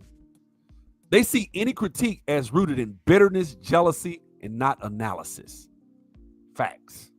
Number 16, barbershop and social media brawls. Fights break out in real life over LeBron arguments. And I'm not joking. They do. Number 17, claiming LeBron does more for the community than anyone. Like, boy, tell me about it. They treat his off-the-court philanthropy as if it excuses any flaws or basketball criticism. Narrative bending. Number 18, they constantly reshape his story, i.e., pretending Miami wasn't a super team or that Cleveland had no help. He claims that he didn't have a super team. A 24-10 all-star comes to the team and he's a role player. Averages 17 points a game, 17 and 12 for Miami. Big three. He's in that. Why you don't put a role player on the stage? About not 4, not 5, not 6, not 7. If he's just a role player, the big three was because then LeBron turns around and then says we were top heavy. We had no pieces. Yeah, but you guys went on a 20-something game win streak that year, bro. What? You can't do both. You can't go to a 20-game win streak and you top heavy. Which is it? Number 19, acting like his career is still being written at age 40. They say his story is not over yet. Every time his legacy is debated for the 22nd season. 22nd. How is it cheating? How is it cheating? So you telling me if I go and put 2 top 3 players on the same team this year, I tell you what, let's do a little mental exercise. Me and you. You're not a LeBron fan, but you got number 2. Okay, you're a fan. All right, let's go here. Seasons. Let's just go on down here to this season here just passed. And let's go with leaders. And I ain't gonna do all first team. I ain't gonna do first team. Well, I could, but I ain't gonna do just scoring. Let's do let's see what we got. Leaders, coaches, other. Team ratings, uniforms, rookies, transactions, preseason odds, schedule and results, standings, other. Let's see if we can do first, second, third team and all that. All team, all time break.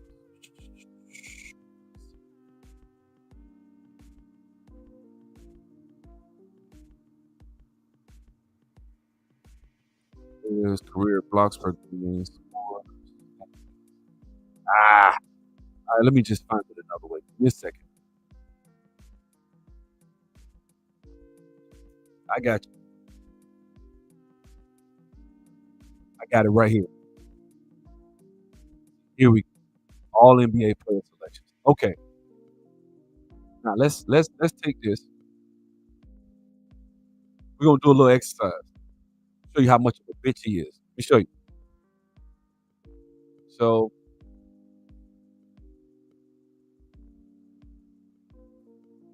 come on, man. This is only 279 players have ever been on all NBA teams at all. Right. But what I'm trying to do is find back to the top. I'm trying to find season awards, most valuable player.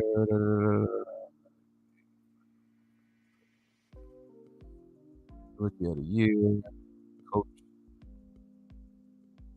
That's not good. I don't see all NBA on here. All-Star game. Okay, hold on. Award voting. Let's do this again. That's not it. Let me go back. Let me find it. See, all NBA team selection. We're just gonna do it this way. Sometimes you gotta just do a little research, man. That's all.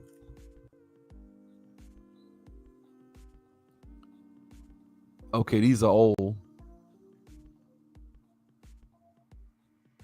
This is this year right here. All right. So we got first, second, and third team, right? Now let's look at first team. We got Giannis, SGA, and Joker, Jason Tatum, Donovan Mitchell. Now, what if Shai Gilgeous-Alexander, Giannis Antetokounmpo decided to join? Let me take a third team all NBA guy. Decided to join Cade Cunningham. All three of them. Or let's say James Harden. Let's not do James Harden. That's unfair. Cade Cunningham. Cade Cunningham, up and coming guy. Giannis and SGA on the same team. What would that team do to the NBA? These are three guys in different positions. Huh? You can put one at the one at the two, Giannis at the four, and you rocking. All at the five. And you rocking. Is that team gonna be easy to beat? Huh? Is that fair to the rest of the league? Is that parity? Is the league evenly matched when you got three top five guys on the same team?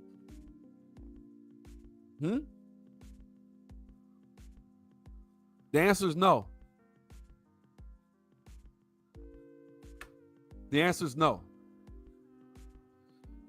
Luka is a top 3 guy right now. I don't give a damn what they got. They got Jokic, of course he is.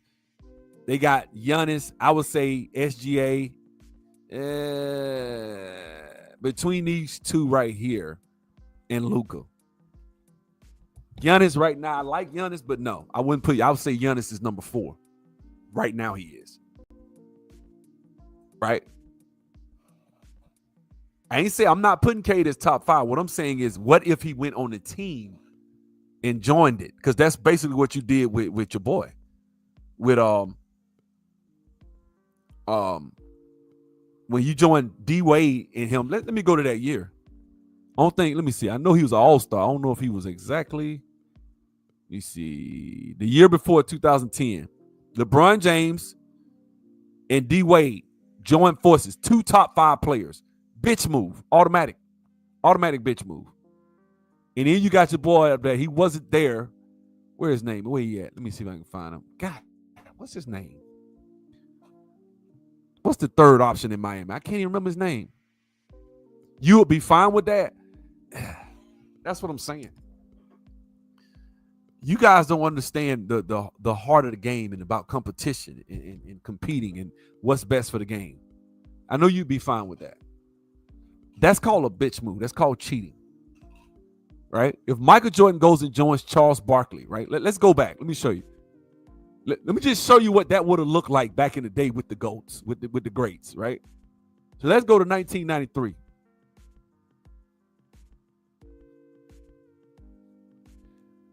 take Charles Barkley, Michael Jordan, and Hakeem Olajuwon and put them on the same team. Is that fair? Huh? Is that fair? See, sometimes people ask for the link, and I could tell by their comments, they're going to come up here and say a bunch of backward shit. I don't feel like fooling with them. I don't feel like it. If you telling me that you got this man number 2, I don't respect your understanding of basketball at all. Whatsoever. You don't know shit about basketball. No disrespect, because I'm sure you probably think I don't know shit about basketball. There's no way in hell it's not a bitch move to put Michael Jordan, Charles Barkley, and Hakeem Olajuwon on the same damn team. Not even Hakeem. You know what? That's not even a fair assessment. Let's go back to Basketball Reference. Let me see if I can find. Let's see, what year is that? I'm gonna do 1993. First team All NBA. Let's see if we can find it.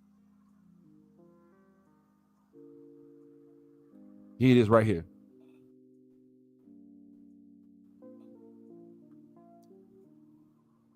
Let's see, where is it? Where is it? Where is it?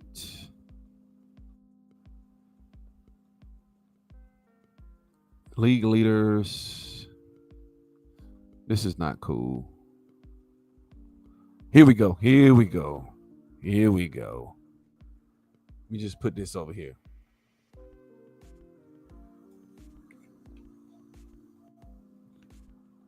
All right.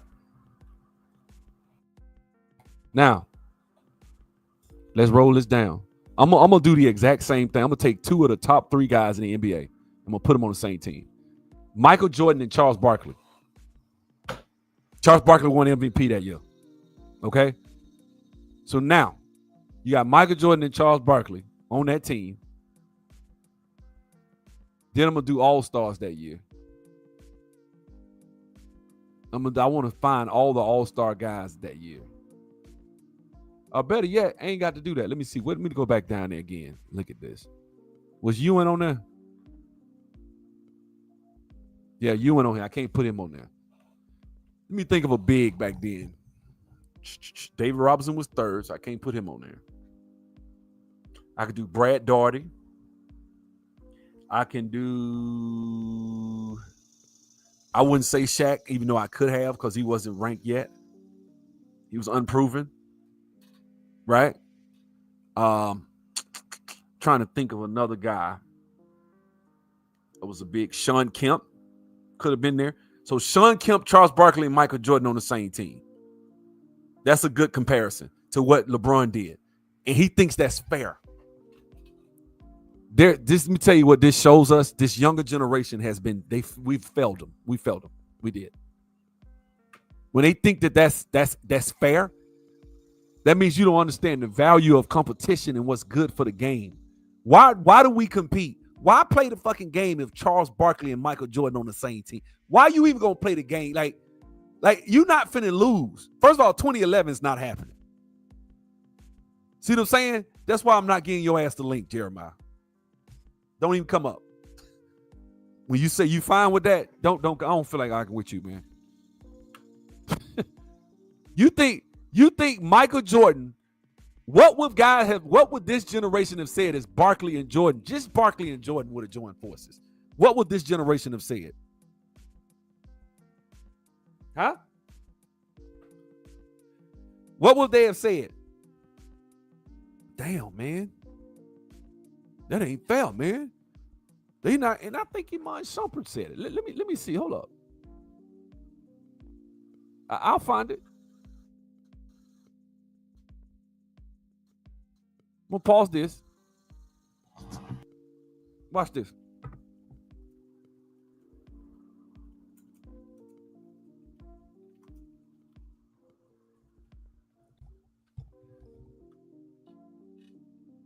Let's see what Iman Shumpert had to say about handshake with them. Me and Bron finna play together, and y'all finna be mad. But that would have ruined basketball too. So I can't. Either way, it ruined basketball. No, it wasn't KD. It was Bron first going to Miami. Bron knows he ruined basketball. Okay, let me ask you this: why would he say that? Why would he say such a thing? He won a chip with LeBron. Why would he say that? Do you think that was? I always look at the LeBron first. ruined basketball. So you He think thought he was making it better. I get him. So you think LeBron ruined it for everything? He ruined the disrespect. Me personally, I love the NBA for the loyalty that I thought was there. He basically knocked the fourth wall down. Like, man, the owners ain't shit. They bullshitting. We doing what we want.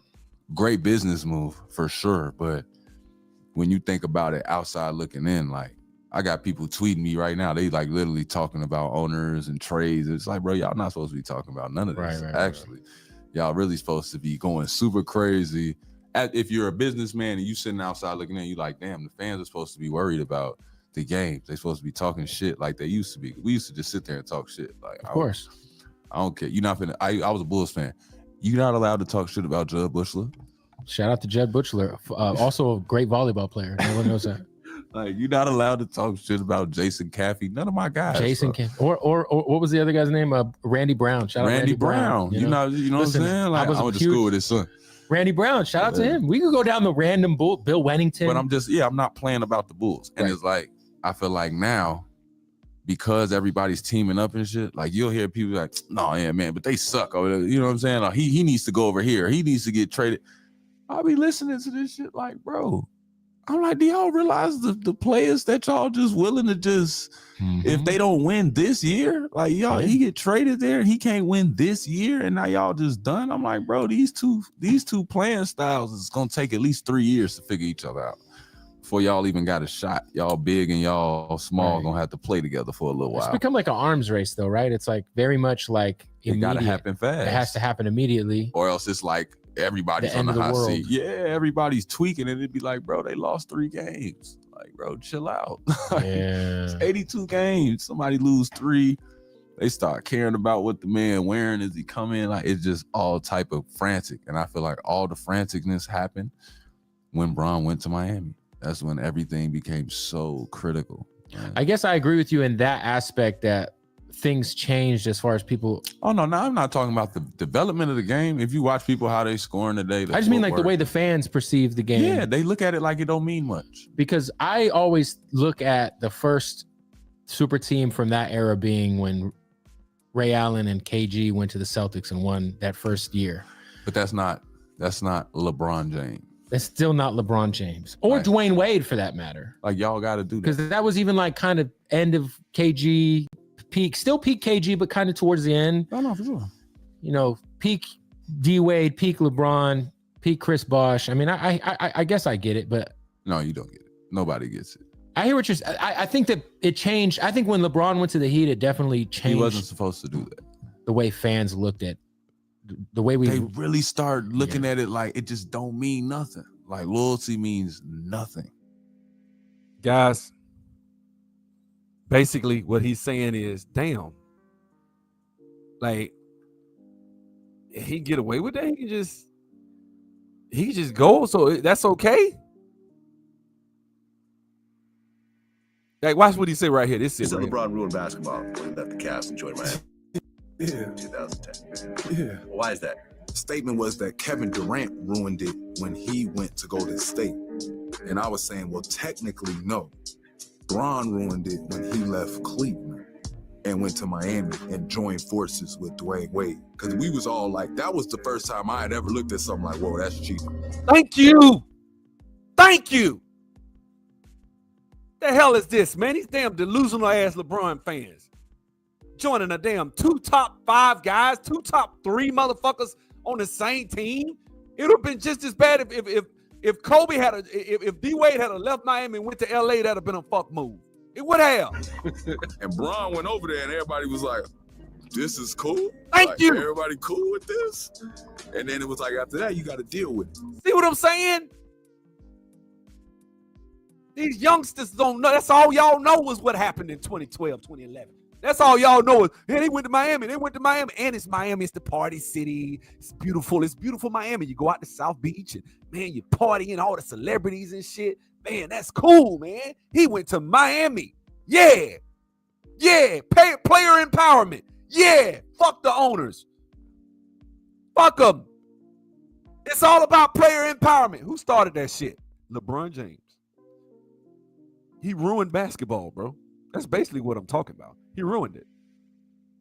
Tell you something. I think of Patrick Ewing. I don't care he got traded. I think of Hakeem Olajuwon. I don't care about him playing in no damn. I think Patrick Ewing was in Orlando. Hell, Dominique Wilkins went to San Antonio, averaged like 20-something points. I mean, he was killing in San Antonio. Something happened, went overseas to Italy for a year, came back, played, was averaging 20-something points for San Antonio. Dominique Wilkins is Atlanta. He is Atlanta, damn it. Nobody care about that. Patrick Ewing is New York. When you think of the Twin Towers before they went down, Patrick Ewing was one of them damn towers in New York, as far as I was concerned. That's how I thought of Patrick Ewing. Patrick Ewing's shoes, we used to wear them. His shoes was hot. We used to love Patrick Ewing. He was New York. Sean Kemp was Seattle. Gary Payton, Seattle. Right? I'm just telling it like it is, man. I'm just telling it like it is. Certain players were staples. We already know Michael Jordan is Chicago. I mean, it's no question. Right? When guys jump ship and leave, there is no fan. There is no such thing as a fan. It's just like they done fucked up college sports now.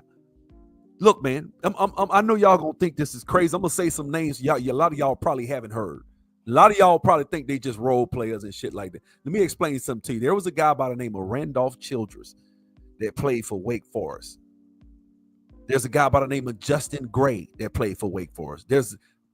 If you think of Rodney Rogers that played for Wake Forest, right?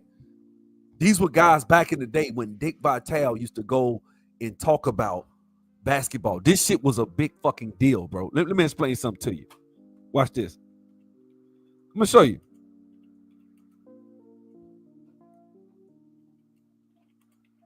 Watch this right here. Dick Vitale. This was when they was in college. They went at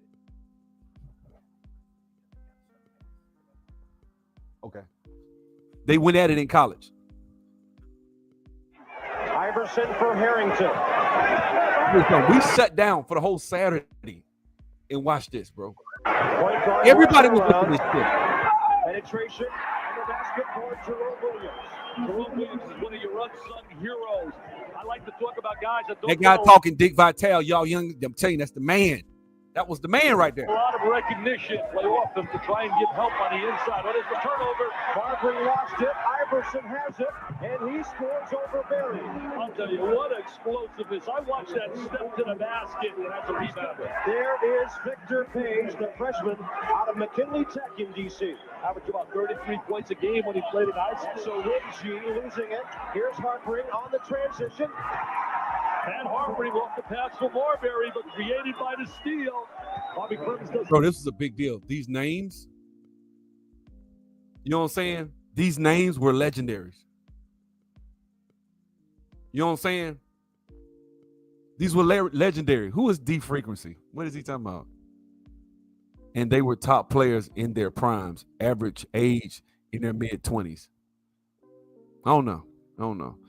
I don't think any of these guys were in their mid-20s by then, because these guys were coming straight out of high school, playing 2-3 years, and then going to the NBA. Iverson, all these other guys, Victor Page. I'm just telling you, man, in the 90s, Wake Forest had a run. UMass, right? UMass had a run, right? John Calipari, they had a run up there at UMass, bro. Carmelo Travioso. I can say the names, guys. Enos Watley. They had a squad, bro. They had a squad. College basketball was the shit, man. It was a whole separate sport from the NBA. You had the NBA, you had college basketball. And college basketball players for 4 years would play. A lot of them would play 4 full years and put in major work. Major work. UNLV running rails. Let me explain something to you, bro. And why am I talking like this? I'm talking like this because a lot of these players today, a lot of people today disrespect legendary talent and talk about these guys like they wasn't that good and they wasn't this, they wasn't that. Look, man, Syracuse had some talent. I'm trying to think. Alabama, bro. Todd Day from Arkansas with Lee Mayberry versus James Robinson. James Robinson. Listen to you, bro. Listen. I watched that game. I remember this game, bro. What was it? Alabama versus Arkansas.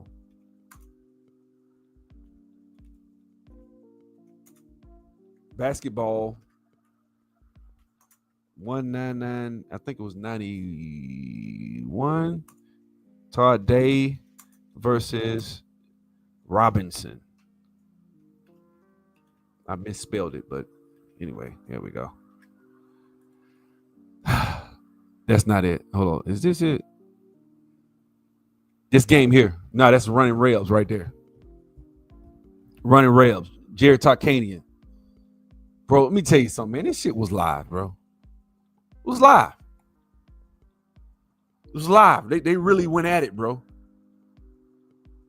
You don't see that type of shit no more. Why? Motherfuckers in the transfer portal. The day coach screams at him, his ass is in the portal. So guess what? There is no fandom because now that there's no loyalty. You can't go to a school in red shirt, play 4 years, develop, get to know the coach, work your way up in the system. By your junior year, you're a leader, team captain. Nah, doesn't happen. They've ruined it with this social justice bullshit about paying players. And that's what I call it. Social justice bullshit. Now let me go because I gotta get to the video of what I really came up here to talk about.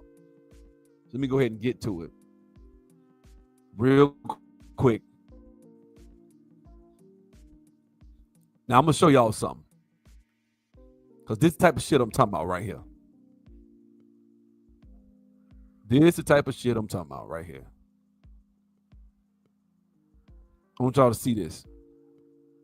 That almost was your last day, boy. Whoever you was, Smoke, you weren't here. The fool called me a B. Yeah. Over Bron? I'm got my back to pumping the gas. Then I turned back around. I'm like, it's no way he's talking to me. So I had to load up. Like, this one's gonna fly. Okay. Then he looked back. He like, yeah, you a snitch. You a hoe. You a snitch. Think about that for a second. This guy's not saying that he lied on LeBron. He's saying LeBron's on steroids. I know it, and you shouldn't have said nothing. Let him get away with it. What type of fan are you? What type of fan are you that you know your favorite player is cheating the game and you want him to get away with that fuck shit?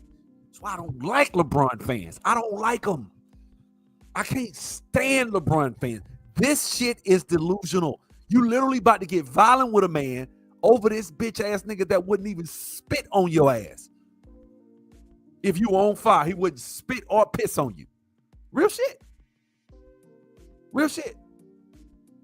People are mad that this guy said LeBron James on them roids when everybody knows that's the truth. But the fact that this dude said it and he calls the man a snitch and wants to jump on him and calls him out his name, where he thinking he got to grab a gun. What the fuck is wrong with you LeBron fans, man? Real talk. What's wrong with y'all niggas, man? Damn stupid ass niggas. You out here about to jump on somebody over LeBron. I never would have jumped on nobody over no damn Michael Jordan or Kobe. You out your damn mind. You are out your mind. Like, what is this, bro? These people are delusional. LeBron fans are crazy. That's the problem. They live through his achievements. They act like his career is still being written at 40. They bend narratives. They claim LeBron does more for the community than anyone. Right? They literally get in physical altercations at barbershops and places. They talk like you just want them to fail. And my favorite one I listed was the weaponizing of race and the tearing a black man down.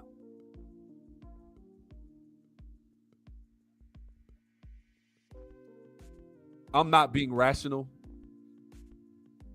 Bro, what I'm saying is there is an unusually large, it's sad I have to give context to what I'm saying. if I say LeBron fans, am I speaking about every fucking fan? It's called listening comprehension. If I say Beyonce fans, am I saying every fucking fan is stupid and crazy and out here about to be violent? You know damn well what I'm talking about. Fuck are you? You know damn well I wasn't talking about every fucking fan. Dumbass. You're not being rational. Get on my damn nerves. Come in the comments with that dumb shit. Every fan, all the millions of LeBron fans are about, no, but an unusually large amount of you motherfuckers are unhinged. That's facts. Here you go again, still talking that shit. Oh, man. Thank you. Goodbye. I see you. Goodbye. I'm going to put you in timeout. Stay the fuck off my channel. Anyway, as I was saying, most of the time when you look at LeBron fans, a lot of them are irrational. They get angry and they try to defend. The man gets away with basically, can I be honest? LeBron James has destroyed the game of basketball. He is a cancer. He is a termite. You know what I'm saying? Well, actually, head ass. That's what I'm saying. Motherfucker coming again. Are you saying every LeBron fan? You're like, man, shut the fuck up. But you know damn well I ain't talking about every fan. Do I got to give a disclaimer? When I say, man, these damn Beyonce fans out of control, man. These motherfuckers ain't got no sense. They this, they that. Man, they be worshiping Beyonce. Do you think I mean everybody that likes Beyonce's music is a fuck? Like, oh, shit, man. I tell you, boy. I tell you. Look, man, the man has destroyed basketball. There's no way around it. He has destroyed the game. The fans do not like the game anymore because of him, because of the constant bickering and worship of LeBron, the constant bolstering of to try to make him out to be something he never was. He never dominated the NBA, ever. Give a fuck what nobody says. He never dominated the NBA. Let's go ahead and put that on out there in the universe. Somebody got to say it. In every era, there's somebody else that was eating off his plate. Every era, there was somebody else stopping him from being what he's supposed to be to try to get into that conversation. In every era. That's it. They kill me, man. I don't like LeBron. I don't like him. And I'm gonna be honest with you, I have a confession to make. I don't like any fucking LeBron. You like LeBron, bitch, I don't like you either. Fuck it. I'm irrational. They call this channel the LeBron. What's my channel? LeBron Haters Refuge, right? So what shit? If you want to be logical about LeBron, don't come over here because I'm illogical. I am illogical.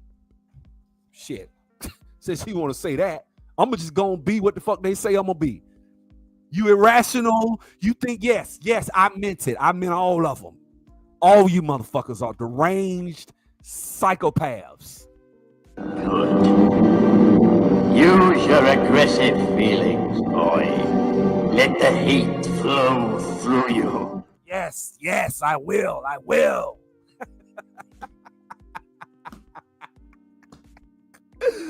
Oh, shit, man. You're irrational. You're saying every fan. Y'all know damn well every black man I know, you know niggas like that when it comes to LeBron. Am I lying? Listen, I wonder if he goes into every video. I wonder if he goes into every video of black people complaining about black men or black people complaining about black women and say, well, not all black women or not all black. You don't do that shit.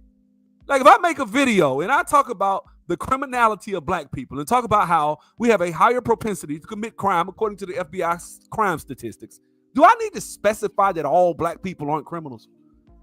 Unfortunately, I actually do, because there's a lot of niggas out here that think when I make my content that I'm talking about every black person. Damn.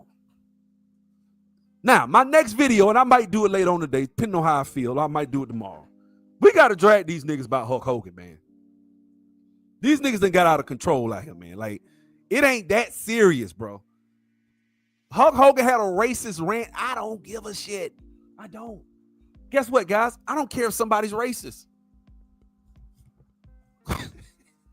He had a growth on his jaw, man. Like, I mean, he gained 10 pounds in a game. You don't think he's been on PEDs? Jeremiah Scott, have you ever seen somebody gain 10 pounds in a game running up and down the court, burning calories? Who gains weight while they're running? You ever seen that before? There's a drug that does that. It's called Duradecabolin and Dianabol. Those are the two drugs that'll do that to you.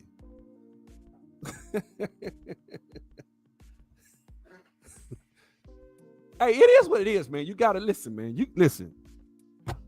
If you're gonna keep projecting that I got a problem with all fans, I'm not finna sit here and argue with your ass. If you're gonna say, man, you got a problem with all LeBron fans, you're not fair. You're not that. You know what I'm gonna do? I'm like, you know what? Fuck it. I am. You got me. Yep, sure am. I'm a LeBron hater. I don't listen. I embrace the title hater anyway, because I know that's what you niggas gonna say. If I'm if I have any critique of his game, any of the moves he made, any of the antics he does off the court, you're gonna call me a hater. So why not just embrace it? Do I need to play Hail Hitler by Kanye? You know what I'm saying? Do I need to play that Kanye song so y'all can get the gist of why I call my channel? You know what I'm saying? What I call my channel. Somebody got to do it, man. Somebody got to do it. So that's what I did. That's what I did, bro. That's what I did. This is gonna come with a disclaimer. Now, I do not endorse or agree, but I got to play the song now because you got me feeling it. Now I'm there now. I gotta play it. I gotta play the song. That's me. I'm the hater. I'm the LeBron hater. It is what it is.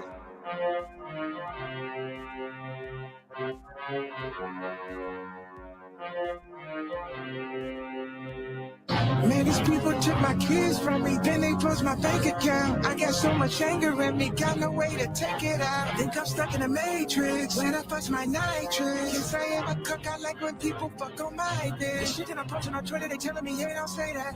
How niggas can't see me in public, I'm driving an all-chrome Maybach. With all of the money and fame, I still can't get my kids back.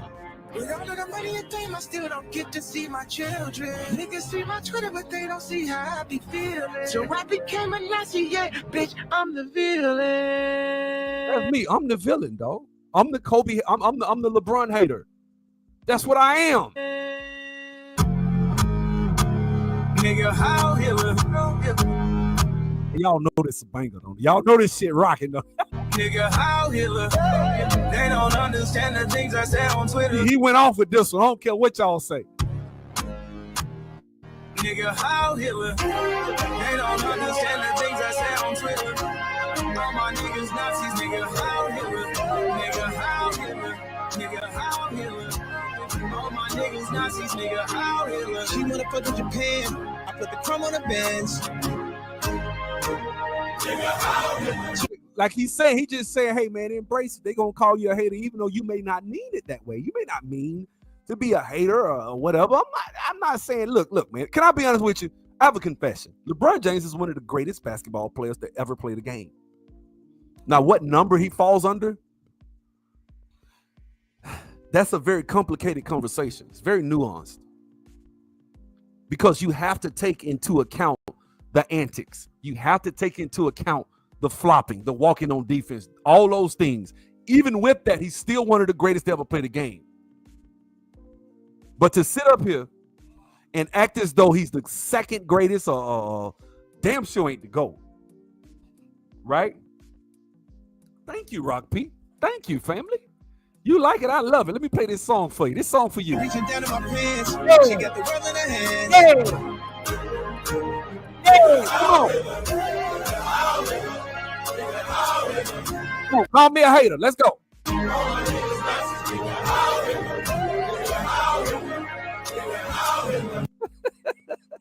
I'll be that hater. I don't give a fuck.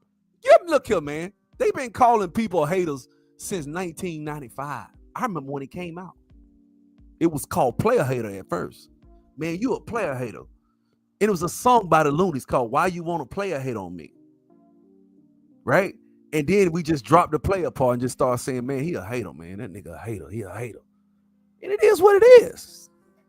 I'm a LeBron hater. I mean, I embrace the hate. I do. But am I wrong? Does he not flop? Right? I'm gonna finish the video off. Does he not? Number one, stat pad. Yes. Does the media lie and inflate his stats even though he didn't have those stats to try to give him a triple-double all the time? Yes. Has he faked injuries? Yes. I'm a hater. Grade 2 MCL spraying his ass out there dancing. He playing the game, the rest of the game with a grade 2. He's lying. Uncoachable. Is he not? Did he not go to the end of the bench and disrespect a black man by the name of Darvin Ham and just completely make him look like a fool? I wasn't going to put the link out because we got to go, but I'm going to put it out for a couple of seconds, but I got to go. But did he not has the media pleading for him to get top 5 talent all the time? Does he not play lazy on defense? Does he not have inconsistent free throw shooting? Does he not have as a streaky shooter? Does he not kill young talent and have them traded off? Does he avoid clutch responsibilities by starting that he made the right play bullshit? Does he not manipulate his teams? Does he not have a consistent go-to move that he can count on to score outside of a layup or a damn dunk? Does he have a limited offensive bag? Does he have counter moves for counter moves? No. Like this shit is, and this is what constitutes a hater. What's up, man? What you got? Because I gotta go. What you got? Right quick. With this, LeBron is the only athlete ever to where you evaluating him, and it becomes not about basketball anymore. You know, every other athlete was evaluated based on their performance in the field. And what LeBron is, he has a school, he's a good father. That shit that Stephen A. Smith used to say, LeBron's a good father, he has a school, he's a good role model. He used to preface all his statements about LeBron before he would he used to preface his statements. He used to use that to preface his statement, to preface his opinions about LeBron, so people won't jump on him. So Clutch Sports won't pull up on him. That's what I'm saying. Therein, that talks of that basically depicts unhealthy behavior from LeBron fans for the most part. Now, obviously, for Pete, whatever his name, Pete Rock or Rock Pete, I'm not talking about everybody that likes LeBron James is a lunatic, but I'll be that. If you want to think that I hate LeBron and all his fans, then by all means think that. I'm still gonna sleep like a baby. I mean, you gotta be a dumbass to really believe that, when somebody makes an opinion like that, it's like the totality of everybody. It's just crazy. But that's LeBron fan. That's the LeBron argument. Yeah. It's all or nothing. It's like because with LeBron, it's the same argument. LeBron represents all black men, and if you tear him down, you're hurting all black men. You're hurting black empowerment with one guy. It's the same thing. They do the same thing. They just do it for his benefit. That's all. Yeah. So that's really all. I know you about to go, but it's just I'm sick of LeBron. LeBron doesn't even care about the fans. He got some sense. He got some sense. Go ahead. LeBron doesn't even care about the fans. Like, look at the shit he does in the All-Star game. Look at the shit he pulled last year. Yeah, that was. I didn't even put that shit in there. Like, see what I'm saying? When I talk about reasons why, I could probably get to 100 as to why LeBron James ain't shit, and I might do that. I'm at 50. I only use 40, but I'm gonna probably get to 100, and I'm just gonna go all the way to him cheat the shit he pulled in the All-Star game last year, taking the position and then not playing. What type of shit is that? That's just a representation of, and I hate to go there, but black culture, just low integrity, low output, just low character. And I hate to do it. I hate to do it. But let's tell you that you don't have to hate to do it. Not only is it low moral character, but it shows low moral character that a dude would literally stop Jeff Teague and say, "You snitched." Not that. You should be upset that he took him, but instead of you saying he should have got away with it. What type of integrity is that? That you're upset that he didn't get away with cheating the game. Think about the mindset of a person that thinks like that. That's the tip. And that's a lot of them. That's a lot. Now, am I saying all? No, but that is a large, unusually large swath of LeBron fans are unhealthy mentally, to where they'll literally say, not even just socially or morally. How would you sit up there and say? How can you sit up there with a straight face and say, would that be on the shadow of a doubt? Hey, it's cool, man. I want LeBron to get away with cheating.